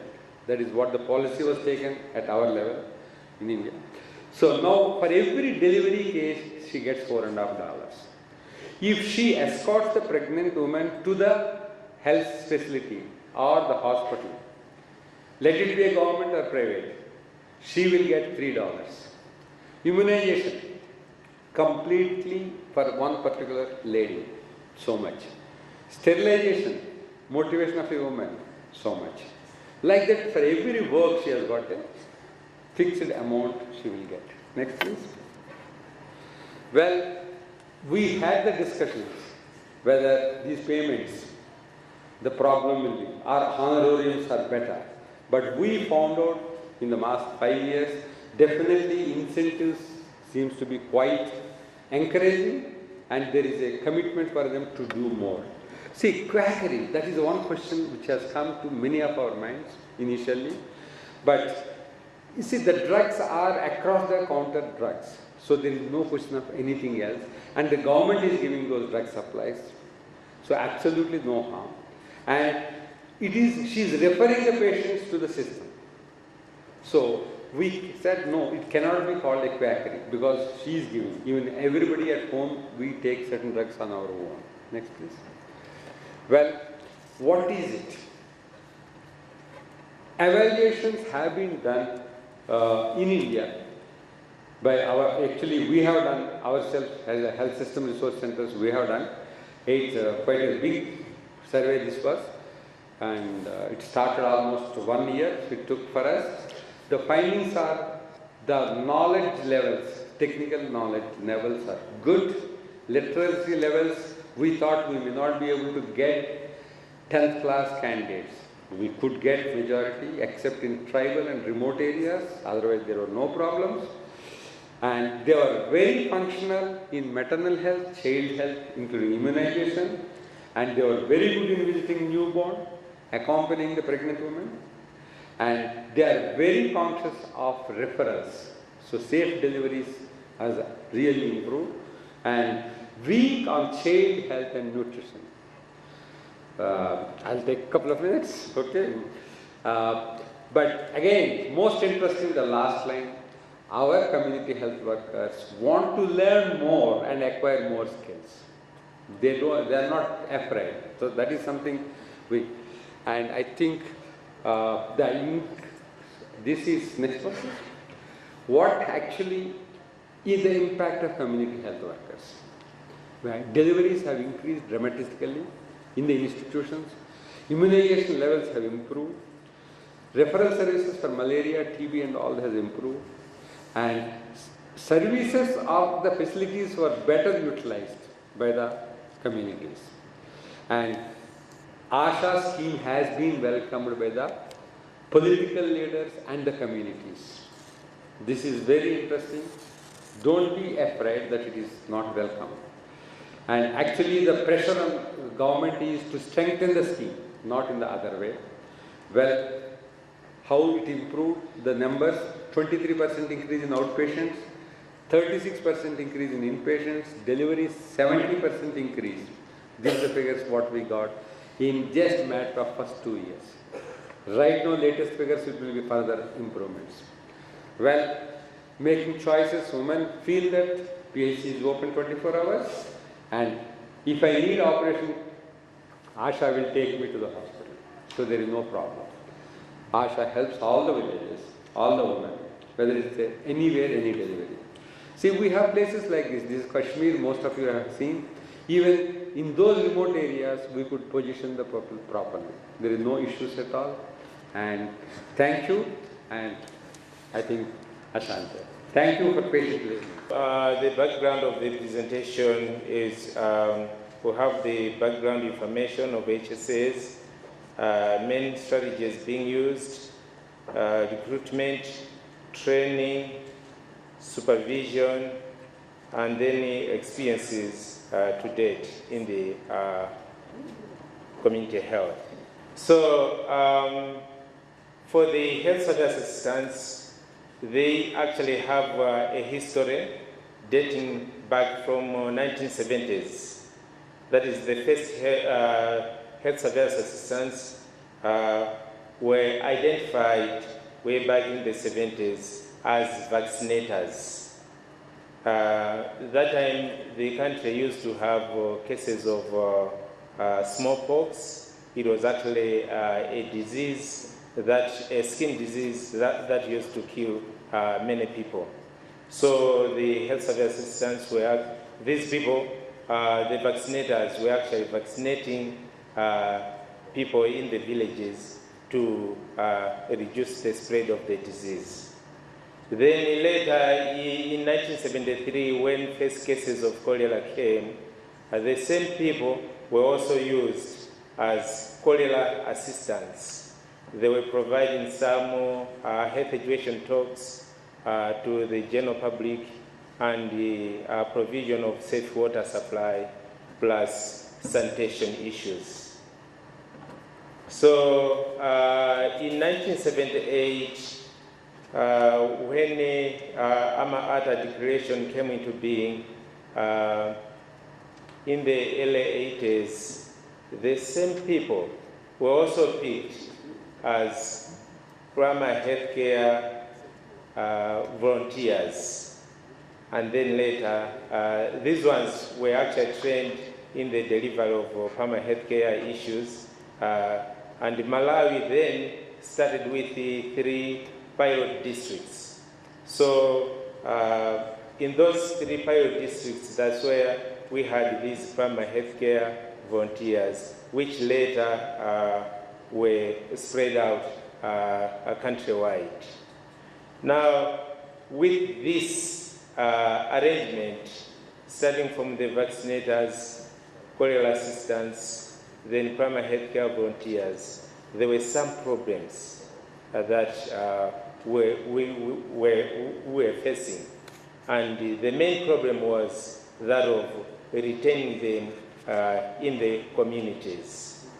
Because the majority of them, once probably they were picked up by the communities, they were not actually staying in the villages, especially if they were some of those who had a little bit of education and probably required some employment elsewhere. So after some time, they used to leave the village, and then we would not have most of these people working in the villages. Then in 1984, the government thought of recruiting the same people and more people, but they were now recruited as employees of Ministry of Health. And they were given a new name, and the new name was the Health Surveillance Assistants. Next, please. So when the Health Surveillance Assistants came into being, they were actually placed in most of the districts, and their recruitment was actually for one health surveillance assistant to save a population of about 2,000. So these people were being trained in the 3 pilot primary healthcare training centers, which were actually built by using funds from WHO. And then when we had these primary healthcare training centers, the HSAs from the various districts were actually being trained there for various issues on healthcare. And the first lot of HSAs was being trained for a period of only 6 weeks. But later, the period increased to about 8 weeks, and then later increased to 10 weeks. Then now the period has actually been adjusted to 12 weeks. And these revisions were being made following reviews of the curriculum. So the recruitment of HSAs done by the Ministry of Health, and in 2006, we thought of reducing the ratio from 1 to 2,000 to 1 to 1,000. And this necessitated the government to recruit an additional number of 5,961 HSAs. This actually was achieved, and then by the end of 2007, the country had 11,000 HSAs. And these 11,000 HSAs were covering a population of 85%. Now, we came to this figure of 85% because it is said that Malawi is only 15% urbanized. So we're actually targeting the rural population to have most of the health service assistance. And the health service assistance actually do provide preventive, within the preventive health department, and within the preventive health department, we have the environmental health section, which is actually the area where they are attached. But the training is actually coordinated by primary healthcare section. And the majority of the HSAs are males, about 60%. And about 40% of them have got school certificate. And 56% have got junior certificate. And the remainder have got primary school leaving certificate. These are the ones that were recruited many years back. And currently, they have been upgrading of their levels to grade M. This is within the technical assistant grade. Previously, the HSAs were in the subordinate class of the civil service. Now, reason for upgrading them was actually to promote their retention within the system, because the attrition rate was actually getting higher and higher. So with this upgrading, we have actually seen them staying, and we hope we may maintain the numbers. Training, as I indicated earlier on, the original PHC pilot districts have actually got established training centers. But when we recruited that large number of HSAs in 2007, we actually initiated other temporary training centers in the other districts. So currently we have 26 training centers in 26 districts of a total of 28 districts in the country. As I indicated, the training period is now at 12 weeks from 10. The training sessions are supervised by primary health care section as well as the environmental health section plus human resource section. But primary supervisors in the field for the IHSAs are the environmental health officers. And we also use community health nurses as supervisors in the district, but mainly on the technical side. Roles of health surveillance assistants in the communities. We have the, actually Malawi in 2004 started SWAP, which is sector-wide approach, and within SWAP there was an establishment of a social health package. Now, this is what we may call specific primary health care, and within the essential health package, the roles of health service assistants increased from not only being responsible for water and sanitation, immunization, promotion, and hygiene, but we also added other issues like treatment and management of common conditions, plus various issues that are promoted at the community level. Health surveillance assistants have become what we can call public health scouts, and they are the deliverers of EHP preventive services at community level. Each health program that has within the EHP that has a community component, the community component is delivered by the health surveillance assistants.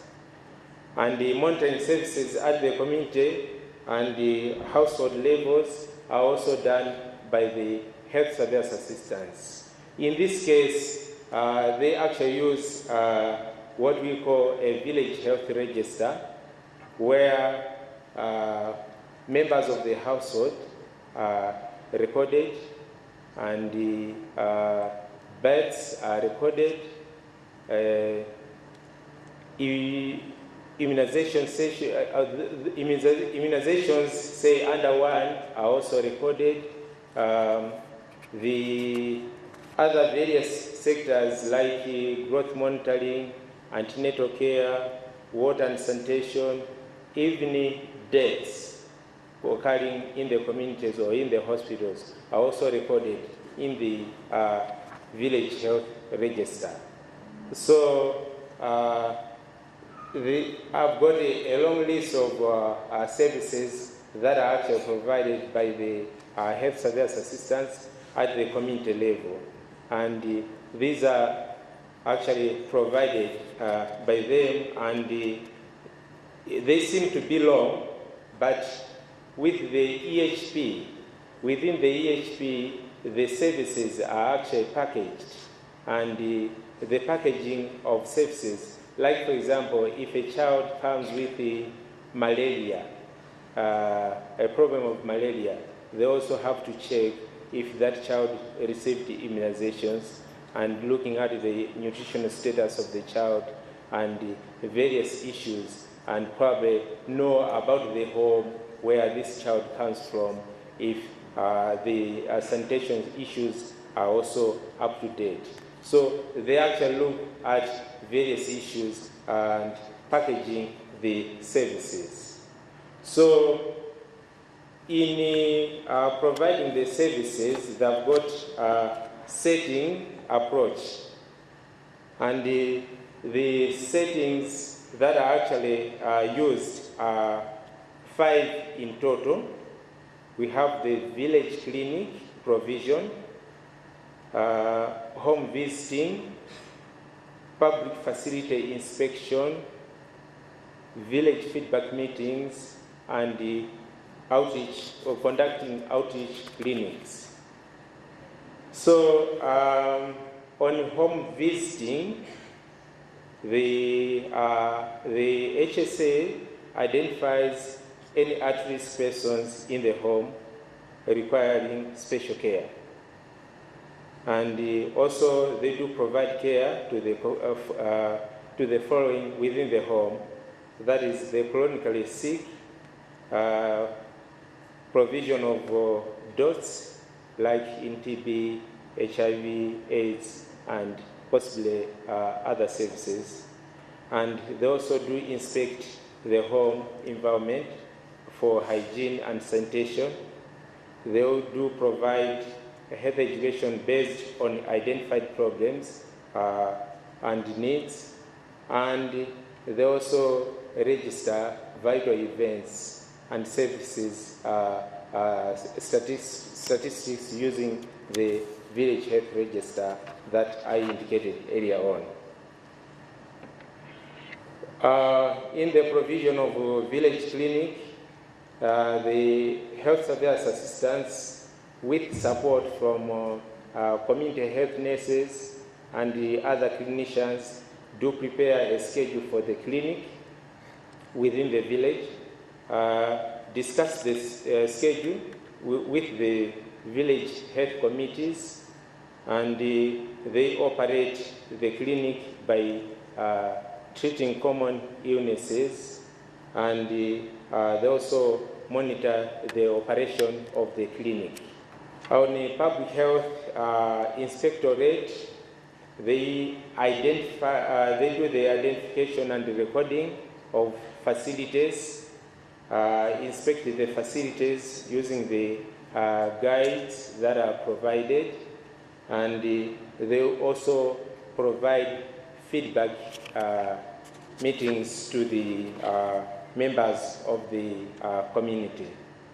So within the village feedback meetings, there is actually a focus on the coverage, which homes are still left behind, and with that, they may actually do something with the village health committees and the other members of the village. They actually discuss and come up with the solutions to the problem. Recommend for relocation of time inputs and other resources to ensure equitable improvement within the village. And also, they compare progress with neighboring villages. In that case, sometimes they can even conduct some visits to some villages that are even doing better, or the villages that are not doing better, so that they can discuss the problems and come up with the possible solutions. For the outreach clinics, they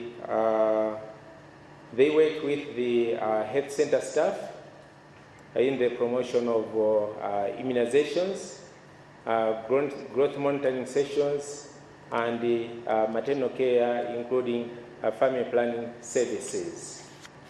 So the HSAs actually do have a lot of work, and in nutshell, their job description is outlined and falls around the following issues: the home visiting, organizing outreach clinics for under 5s and antenatal women. They also do public facility inspection, and they also run village clinics and conduct monthly feedback meetings. So with that, I thought we would actually give you just a nutshell of what the health surveillance assistants are doing in Malawi, and we expect a lot more. Thank you so much. Asante sana. I'm the SHIU for Makobe Community Unit, which is situated in Makobe sublocation in Kipipiri Division of Nyandarua South District. The success stories. In 9 months to November, we have recorded an 81 deliveries referral from home delivery to the facility. The SHIU has established IDAs, so lessons learned. We have learned that community involvement selection of CHWs needs local ownership. This is where we didn't select the CHWs ourselves. And these are the people who are selected by the community to represent the group, so they knew them very well. And when we are selecting them, they were told it was volunteers, so when they were acting, they know that they are not going to get anything after work. Conclusion is that IGAs are helping the community to remain united. The community unit has yielded health results in facility deliveries. That is reduced home infestation, as we have seen, diarrheal diseases, increased facility delivery, and immunization before tracing. Support supervision by the SHIU has increased facility use. Yes, this is very important because there is no way you can have a community unit with CHWs and then you go away from them. You should always stay together with them so that in case of any problem, they can contact you immediately. Jukini Community Unit is located in Jukini Sub-Location, Jukini Location, Chala Division of Taveta District. Lesson learned. If the community is empowered through community health workers, they can solve their own health problems. Community strategy is the best way of delivering health services to all households in the country. Challenges. We have quite a lot of challenges there. 1, lack of CW kits. 2, lack of reporting tools and stationery. 3, inadequate incentives. 4, inadequate update forums. 5, there seems to be disconnect between the Facility Management Committee and the Community Health Committee, in the sense that there is no presentation of CSC members in the Facility Management Committee to present their interests. To ensure quality work by the community health workers, there should be regular updates and incentives. The Community Health Committee should have a representative at the Facility Management Committee. That comes the end.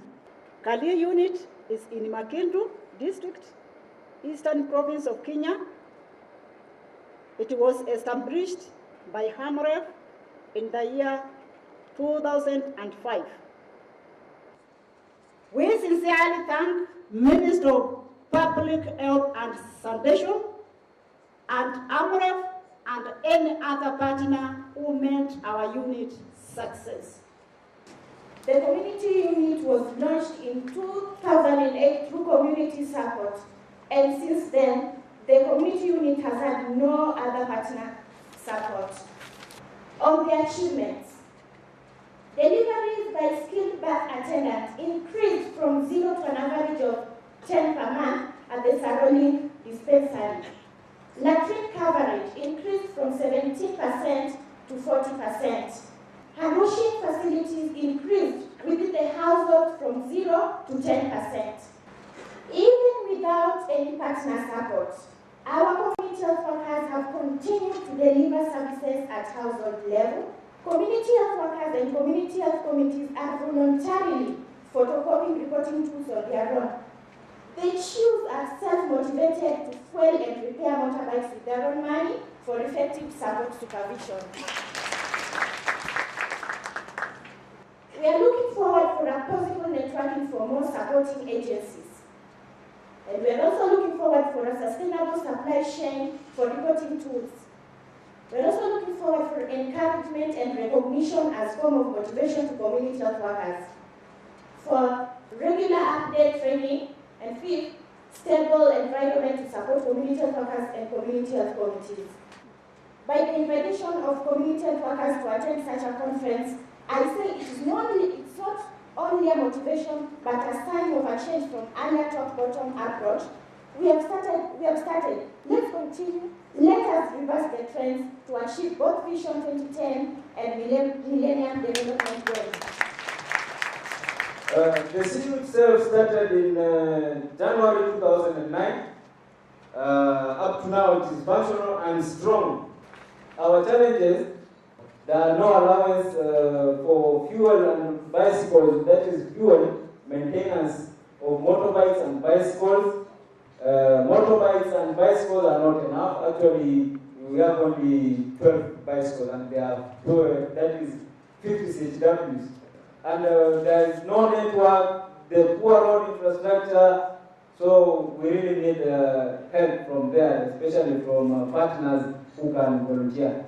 Otherwise, thank you. And in Somali, they say, Wama Santi. Ladies and gentlemen, in front of you is Solomon Kaime from Kalunga Community Unit, Naivasha District. Community strategy is the way forward to go in improving health care. Whatever that we have achieved, it is only in 1 year, and I hope we shall achieve more. Acknowledgement: community health work, community health extension workers, Kalunga Community Unit for visionary leadership, DMOH Naivasha, Provincial Director, MOH Headquarters, Afya to Rift Valley for their support. Thank you. Background information: Samia District is in Busia County, now 3 years old. Lessons learned so far: community dialogue increases awareness, creates desire for action, and promotes health-seeking behavior and improved practices. 2, mother-to-mother support group can significantly improve maternal and newborn practices. On way forward, we are saying that we complete and equip maternity ward in Nambuku dispensary so that the mothers can go and deliver at a nearby facility. Register CHCs as CBOs to enable them source for funds. Train CHWs on computer transmission of data, and then lastly involve other ministries and sectors and stakeholders to strengthen community strategy. I think that's the end of my presentation. Thank you very much. I'm going to take you through an operation research project that we did with community health workers to manage malaria at the home level. I'm calling it beyond prevention because we are so much used to having community health workers go out there and tell people you need to clear bushes and you need to sleep under net. But when it comes to the actual treatment of the people who are sick, we leave it to the health facilities. So the main objectives of that project was to increase access to prompt treatment for malaria, of course targeting under 5, as I've said, enhance community health workers' role and capacity to improve access to treatment in line with Ministry of Health structures. We were riding on the structures existing, to deliver ACT at the community level using volunteers, and ensure adequate ACT supply chain management. The evaluation objective was to assess whether the HMM pilot project contributed to increase in prompt access, and prompt in this case I mean treatment within 24 hours of fever onset, to effective malaria treatment.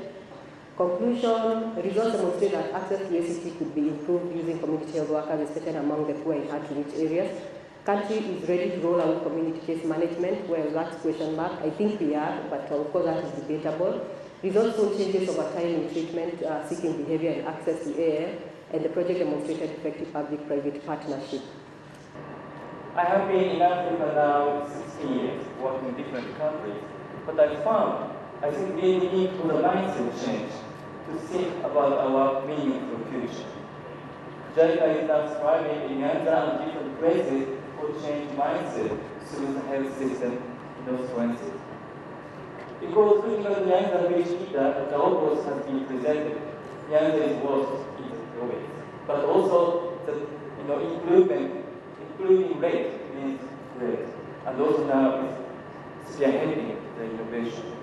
Also underlying mortality rate is also worse in the country, but also improving a lot now for that collaborative effort with UNICEF, EHS, FOID, and also other partners of the system. Make great changes.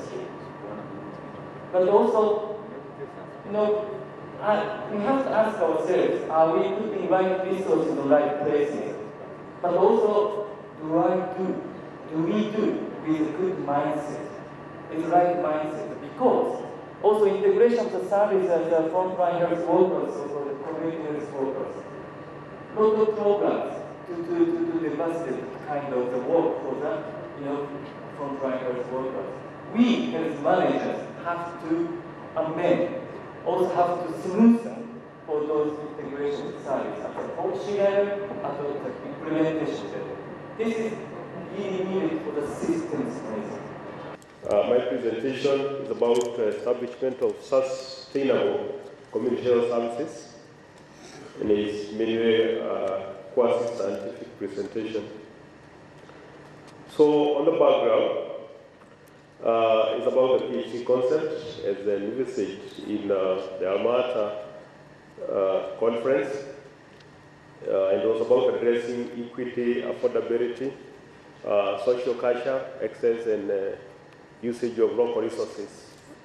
Strengthening partnerships through boarding is very important. We have seen that partners coming on board really require to work together with established structures, and therefore to have them understand each other. Conferencing and boarding meetings are indicated.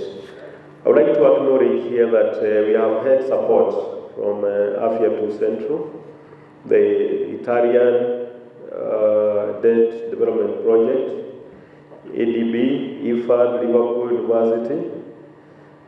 Group University did assist us in some evaluation in 4 of our districts. And lastly, we have seen some support from JICA in the way of encouragement and sponsoring us to visit other regions. So thank you very much. Thank you. Thank you for welcoming Mothers to Mothers, an implementing partner to your Community Health Services National Convention this year. 24% of the world disease burden is in sub-Saharan Africa, with only 3% of the healthcare workforce there. Kenya has 10 physicians and 120 nurses per 100,000 people in its country. And as of 2008, the WHO has recommended task shifting to harness human resources that already exist within our health facilities to try to tackle all of the diseases that are ahead of us. Mothers to Mothers is an organization that works in health facilities that has 3 main goals: to prevent babies from contracting HIV and promote HIV survival, to keep HIV-positive women and infants alive and healthy, and to empower HIV-positive mothers to fight stigma in their communities and lead productive lives. Mothers to Mothers is a quality peer support model where we employ mothers, which are our community's single greatest resource. We take mothers who are living with HIV, we call them mentor mothers. We educate, who then educate and support HIV-positive pregnant women, new mothers, and their partners in health facilities. But there are some key challenges that we have noted in that. One is that behavior change, and the other is loss to follow-up. In summary, leveraging mentor mothers to promote behavior change, M2M's approach enables women to access information, develop self-efficacy, and cultivate the support necessary to undergo complex behavior change within their communities. And we're also in Kenya working with the Ministry of Health and the DRH to feed the information that we're learning into a national scale-up strategy that integrates this level of healthcare worker down to the CHEW and CHW level 1 structure. Join me in inviting Dr. Mutkari to take us through the community health strategy evaluation. Now, first, this was an evaluation of the health strategy interventions in the country. And I want to say that first, the background of community strategy in this country is being traced through the year of 2006, and this is through the Strategic Plan 2 of 2005-2010, and this is through the Strategic Plan 2005-2010. And the overall goal itself was to enhance community access to healthcare in order to improve productivity and thus reduce poverty, which is a major problem here, as well as hunger, which is also another enemy to this country, in child and maternal deaths. Now, the strategy uses the Kenya Essential Package for Health, of course, with the 6 life cycle codes and 6 service delivery levels, in delivery of the service at level 1.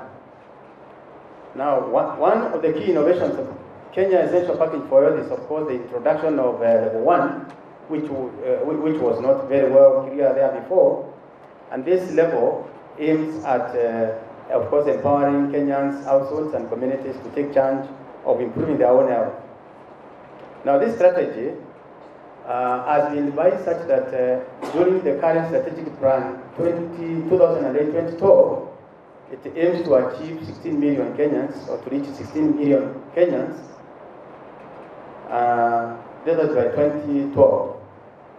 Now, the same strategy usually aims building the capacity of households, not only to demand, of course, for services from all providers, but also know progressively to realize their own rights so that they can get good quality health. Now, before I come to the methodology of this study, I want to say the purpose why we did this evaluation was we didn't want to keep on with a strategy like the one we had before primary health care as a strategy, and we didn't know whether it was giving us benefits until when it was found later we did not benefit a lot from it. But therefore, we wanted to find out if this community strategy is relevant in empowering, of course, the communities, as it was envisaged, in managing their own health. And secondly, we wanted to use the results of this evaluation to review the strategic document, or the strategy document, where we found, or we were finding it was not workable, where it was recommended it was not working. Now, what methodology was used to do this evaluation? One, the design for this study was a non-interventional distributed procession study, which comprised the household ends in both intervention and, of course, comparison sites, comparing comparisons versus the interventions. In selected districts in this country, which I mentioned how many there were, this was, of course, or it collected data which was qualitative and quantitative. Now, in the sampling technique, multi-stage sampling design was involved, and it adopted the following. One is where you can see the target population, which was 64 districts, which we were very sure they were already operating, or they are two operational community units. And the majority of them, of course, as I put it there, were funded by Gavi, although there are others which were funded by other partners. And we agreed that in any intervention cluster or community or unit which was to be compared with, to be matched with a comparison, was to have been operational for at least 6 months. And for us to obtain a representative sample from these 3 districts, then we consider that % as a critical mass of the district selected. And this was done through random numbers. And by this one, we managed to pick 21 districts. The primary data was collected from 3,947 ends of households, and this one used as an structured questionnaire. Additional qualitative data was obtained from 120 key informants across those selected areas at the local area level, and officials, of course, of the Ministry of Public Health and Sanitation, ENED, JICA, and UNICEF were also interviewed, where data was collected from them. Now, in addition, for the purpose of triangulating the information that was collected from the questionnaires, 40 focus group discussions were held with the community health workers and beneficiaries to collect the views on the implementation of the strategy. What we looked at is children aged to 12 months who are fully immunized. You will find that from the intervention clusters, they were higher by about almost 4%, that is 84.2% in the intervention who are fully immunized, compared with 80.1% who were not immunized, who were immunized but were in the control cluster. However, these results anyway did not reach significant levels. Now, the second performance indicator was children up to 6 months who were exclusively breastfed. We found that in the intervention clusters was 27.1%, compared with the control, which was 23.6%. Now, these results were insignificant. So the first results were significant, but the second ones were not significant. The third performance indicator was children with diarrhea 2 weeks before the evaluation period. We found that in the intervention, 21.6% and diarrhea compared with the control for the 2.2%. This translates to almost double those people in the control and diarrhea compared to those who are in intervention. And these are huge effort actually. And indeed, these two proportions, the difference of these two proportions was statistically significant. Now, when we looked at the performance for pregnant women attending at least 2 antenatal visits, and you are likely to ask me, why did you put 4, but you put here 2 antenatal visits, those ones in intervention were 55.9% compared with the controls, which was 44%, but the difference between these two proportions was statistically significant. Now, tetanus vaccination to women during pregnancy, we found that 94.5% in the intervention were vaccinated compared to those ones who were in the control, 72.4%, and that difference is big and it was significant. Now, attendance by skilled personnel during last delivery,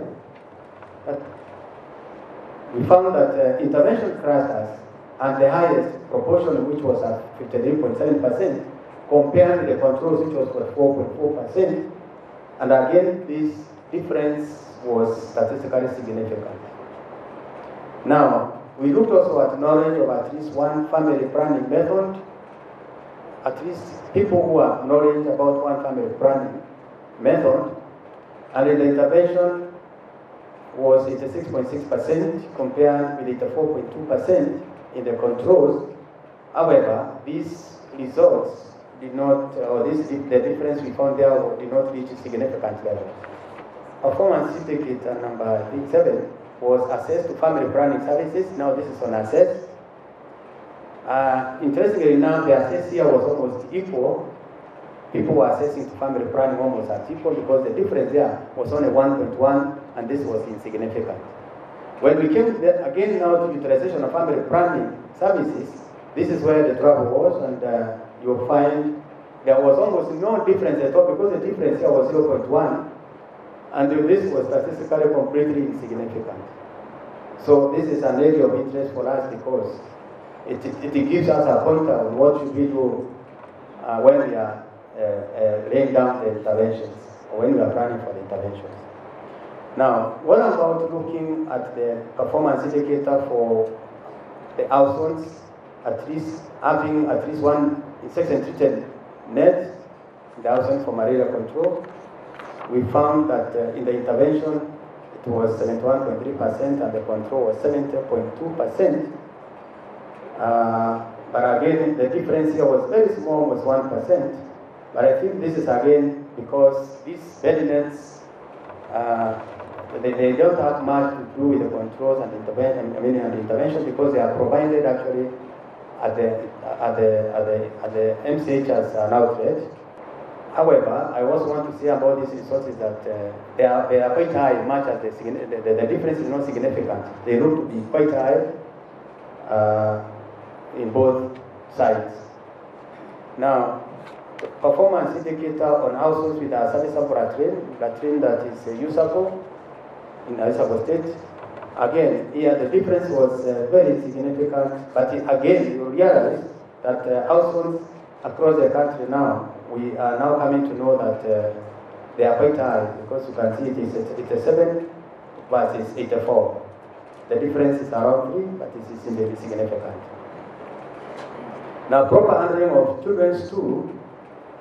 Again here, there wasn't much difference because it was 78.6% in the intervention and 78.5%, whose difference now was again here insignificant.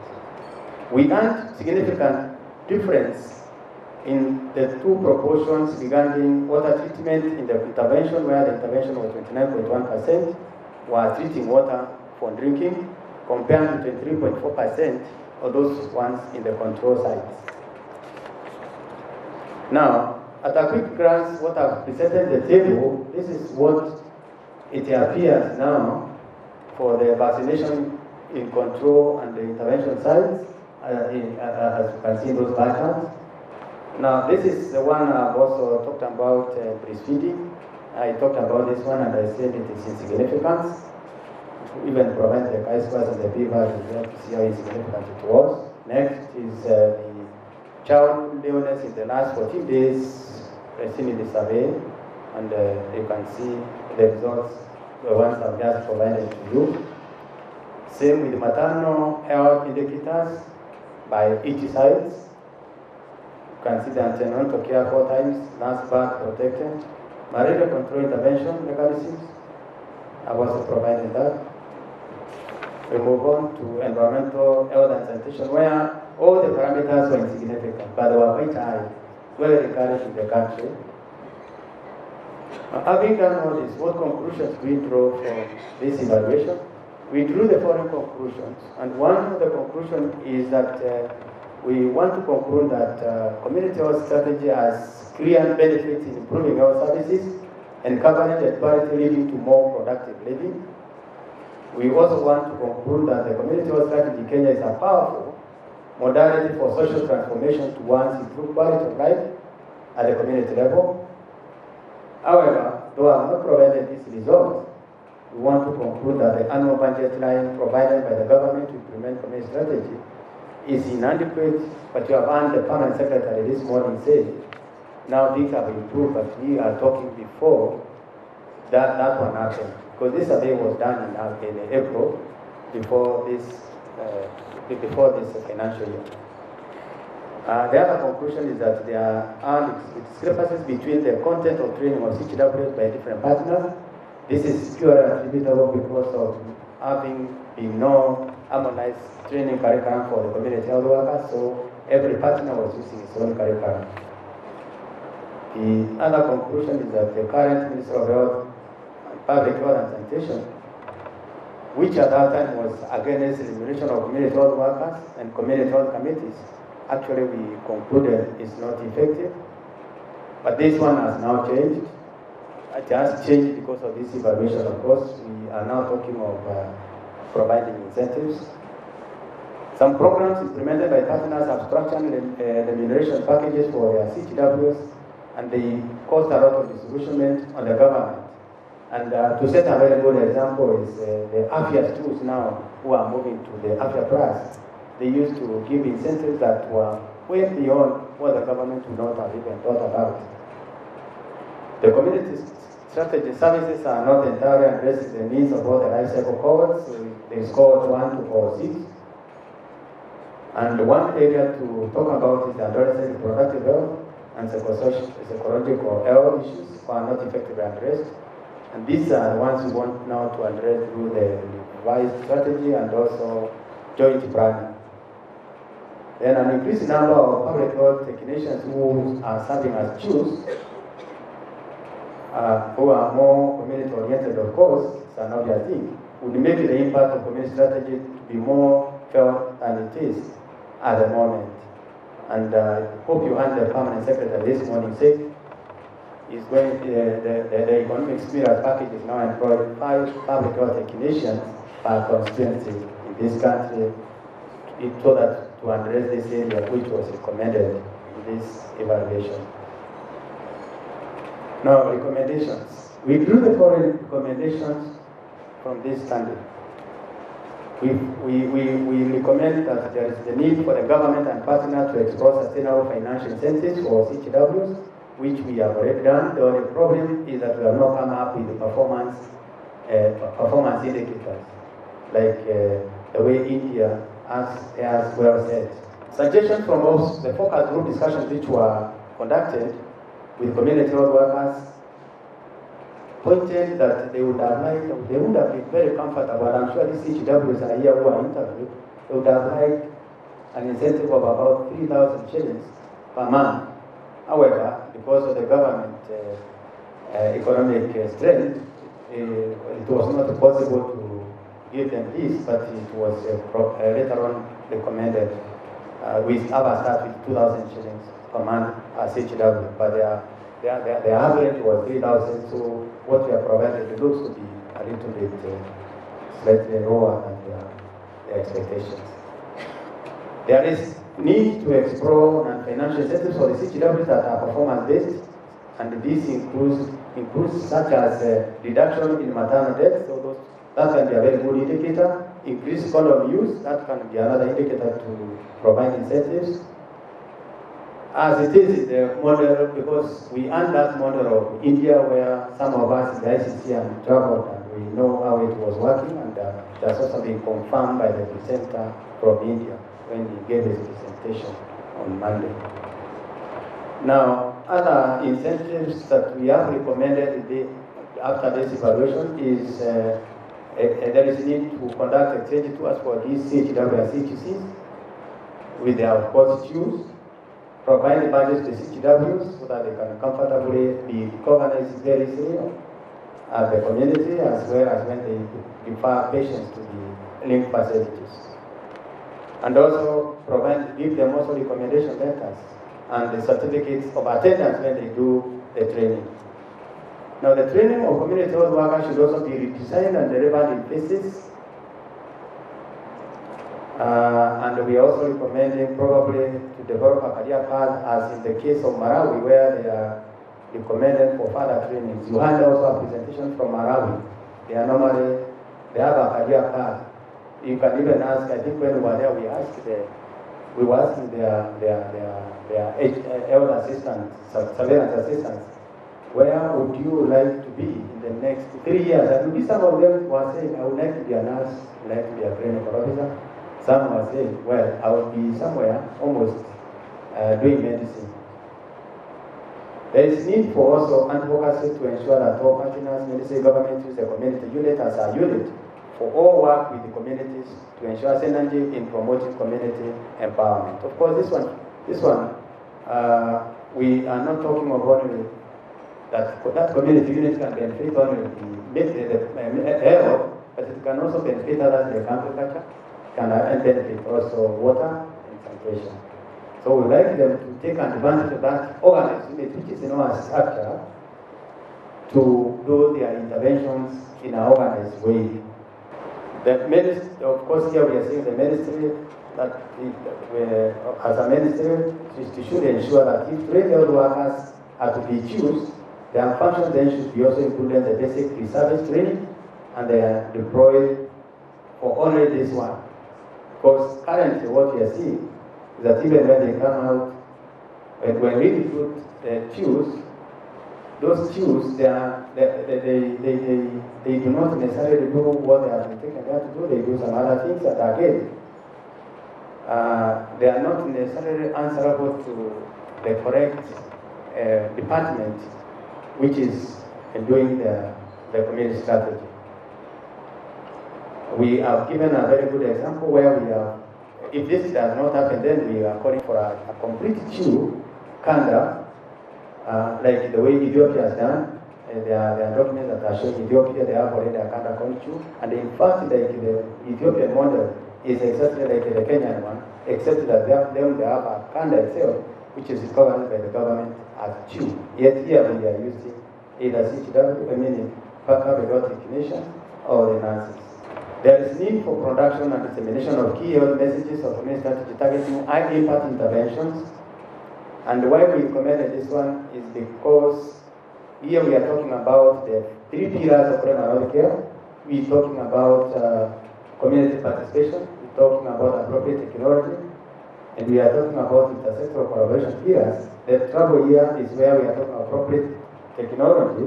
We are talking that we want to, in the community, to have messages that have high impact, or those messages or interventions that are very clearly showing evidence. Like if it is sex and treated benefits, then we know they are able to protect malaria to under 5s by 30%. If it's hand wash, we know it's between 40 to 50% acute respiratory infections, as well as diarrhea infections. So we want to use those interventions with high impact. Then there should be improved staffing of facilities where community units are linked. In fact, where the community strategy is working very strongly, you'll find the nurses at level 2 and 3, they're overwhelmed. So we are saying staffing at those levels needs to be strongly improved to cope up with the workload of those ones who are going to seek quality of services after them. The other one is that this will of course improve support supervision from CHUs during their work. Now, ladies and gentlemen, I think this is what I am, but we have a full report and we have a full ICC, all members of the ICC Community Strategy Interagency Coordinating Committee is here. We want you to engage us in giving us a few questions so that you get the in-depth understanding of this report. This report will be available, I think, in the bank CD. So we are telling you now, we are now disseminating this one, but we cannot disseminate without also your responses. Thank you.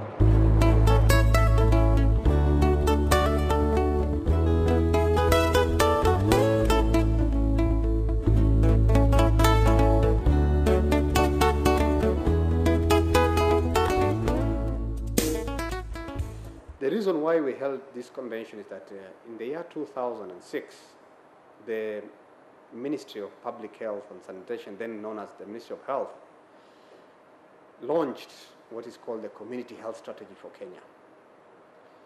This strategy was going to be used to empower the communities around the country to participate actively in health, to take their role, the rightful role in health, which is really the lead role.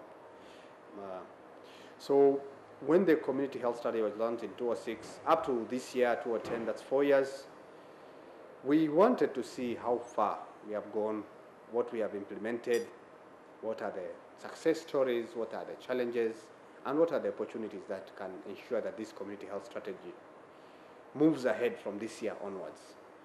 And we sat together with our partners, the Community Strategy ICC, which is the Interagency Coordinating Committee for Community Strategy, made up of the ministry and all the partners in health with interest in the community. We decided first to look at the community health strategy of Kenya, see if it is achieving its objectives, and if there are areas of change or modification, we also look at that and agree on the way forward. So it is the convention itself is a culmination of a process that started in 2008. It started with the formation of the Community Strategy ICC. After that, we had the country tours where we visited the community health programs in some 3 countries that have done very well, in our opinion. That was India, Malawi, and Ethiopia. After that, we came back. Then we thought that together with this experience we've had from outside, we should also invite experience from inside the country in different types of implementation of community health programs. And then so that's why we moved ahead now to have the convention, which brought in 300 participants from Kenya and outside. The basic idea was really to share our experiences, both us in government who have implemented and our partners who are implementing equal or similar models that have proved to be innovative and maybe they are replicable in other parts of the country. So we had this 3-day convention really to give also what we have learned. The ministry also, together with the partners, did a comprehensive evaluation of the implementation status. The report was presented in the convention, the evaluation of the community health strategy in Kenya, and it was favorable in terms of the impact and the outcome of this community strategy. So we invited 300 participants for this convention, mostly from Kenya, all the provinces, government employees, NGOs, implementing NGOs in health, and external partners from outside the country, from Malawi, India, Ghana, and we had also some of our development and implementing partners also from within the country, USAID, JICA, Danida, and the rest. We had a very fruitful 3 days sharing the best practices, innovative practices, in the opinion of the people who are presenting. We discussed in the plenaries, and it went on very well. The participation was very high. We expect around 95% of the people we invited came, and there was active participation. There was really knowledge sharing, knowledge exchange, and also critical thinking on really these innovations. What we can say is that after 3 days of deliberation, we came up with some way forwards. And one of the key way forward that was immediate is that community health is not an option. It is imperative that we should have community health interventions in our health system. And therefore, it should be part of the Kenyan health system in now and in future. That was also the part of what Vision 2030 is saying. So it came out openly that community health is the way to go in health. Now more than ever, we need community health. The other issues that came forward is that we should have this was the first convention. So it was thought that we should have this kind of meetings coming up regularly so that we can use it as a forum for exchanging of ideas and really moving this community health program forward. And there was an idea of holding a national convention every 2 years, but it was agreed that the provinces, the district can hold their own regional convention at their convenience. Probably recommended even once a year, we should have a provincial convention. So for the national convention, we thought we hold the next one in 2012 to take stock of what we've done, what are the changes that we are making, and what successes and challenges that we have faced. We are very hopeful that right now we are preparing a comprehensive report of this convention. We will share with all the stakeholders, and hopefully we will meet again as a small stakeholder group that will approve or adopt this report for use by the health sector. We are going to take it to this community strategy, ICC, and then to the highest decision-making organ of the health sector, which is the Health Sector Coordinating Committee, to look at it, give feedback, and probably, if all goes well, also adopt it as one of the strategy documents for the community health program in Kenya. And I think I will also take this opportunity to thank all the partners, the Ministry of Public Health, HENET, Health NGOs Network, Japanese International Cooperation Agency, UNICEF, United States Agency for International Development, Capacity Project, AMREF, and all the partners who have worked hard with us to make sure that this convention was a success. Thank you. As the first ever Community Health Convention, yes, it was a big success with the collective efforts from all these partners, headed by the Ministry of Public Health and Sanitation. This idea of having convention came more than a year ago, but then we are not ready until this time. And finally, many of us, including JICA, UNICEF, HENET, Capacity USAID, AMREF, we decided to come together to support the ministry, and we did it with big success. And it was not just the effort at the national level. The effort also came from the different levels, like provincial levels, district, as well as community levels. Because the convention, the preparation of convention had to come from the lower level. And all the 8 provinces, they had to hold their own regional conventions to prepare for the national convention. So I think the preparation began intensively 3 or 4 months before the convention, but then of course even before then we had to develop concept, we had to really plan very well in ahead. So So I believe without this collective efforts, it wouldn't happen with good results. In this convention, we earned about 300 people, although the third day we invite another people to make a total number of 400. These participants were drawn from all over the country, including all the partners and donors who actually are implementing community health interventions in the country, as well as also 3 countries. The roles that these people are playing is purely implementation of community health services in their countries and in their respective sites where they're coming from. We had also invited people whom we had seen or whom we had categorized as champions in community health and development for their award, and they were all awarded. We had also invited people who have been doing very well in the community health units, and these people, they came and we recognized them through award of certificates and trophies. I also want to say that this convention is not the end. This is the beginning. It's the first national convention. We intend to have another one as a way forward every 2 years. This will be a biannual event. And as the other thing I want to say is that this workshop, or this convention, has contributed a lot in that people have come together, people who have one common interest, that is implementing interventions at the community level. They have come together. These people have learned a lot of experience sharing. We've also brought experiences from other countries. Countries have shared with Kenya.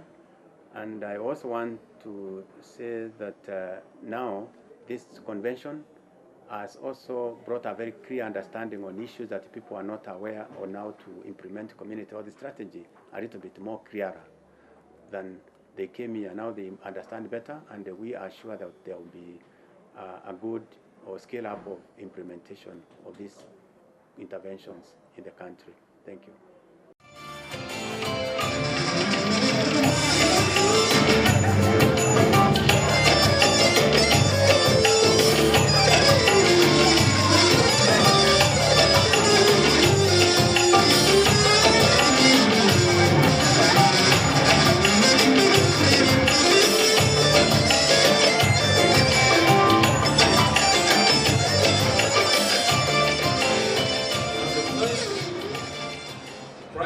Certificates we are giving is champions in community health services, and that is given by members of NNET, right? And that goes to Jane Wadome. Jane Wadome. That is the champion in community health services. Jane, thank you. Now the next set of awards we are giving, those certificates, is champions from the provinces, and that is the champions of community health services. From Eastern Province, the champions are Harriet Murithi and Dr. Thiongo.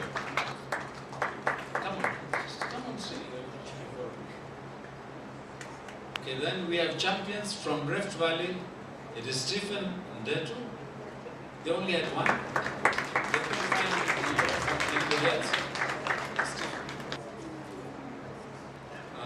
Then from Coast, we have 2 champions. One is Dr. Anissa. Dr. Anissa. And now we have 2 champions from Central. We have Cecilia Wangengi, George.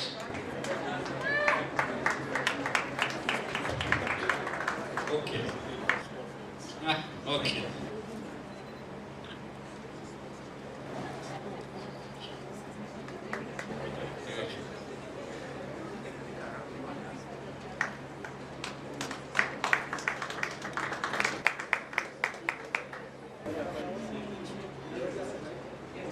And the CSWs, please, from Northeast, Kotula.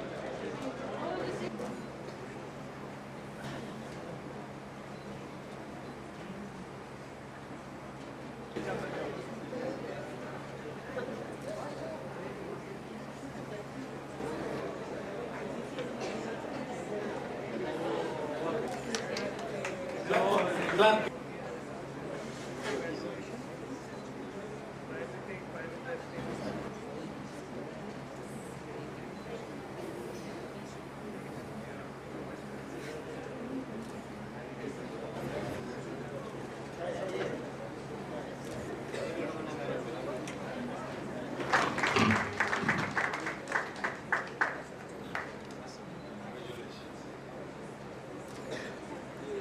I dedicate this award to the success of the Kenya Community Health Strategy. By the next 3 years, we shall have covered the whole country and we shall have vibrant communities. The best overall community unit in the whole country is Saro Community Unit in Migori.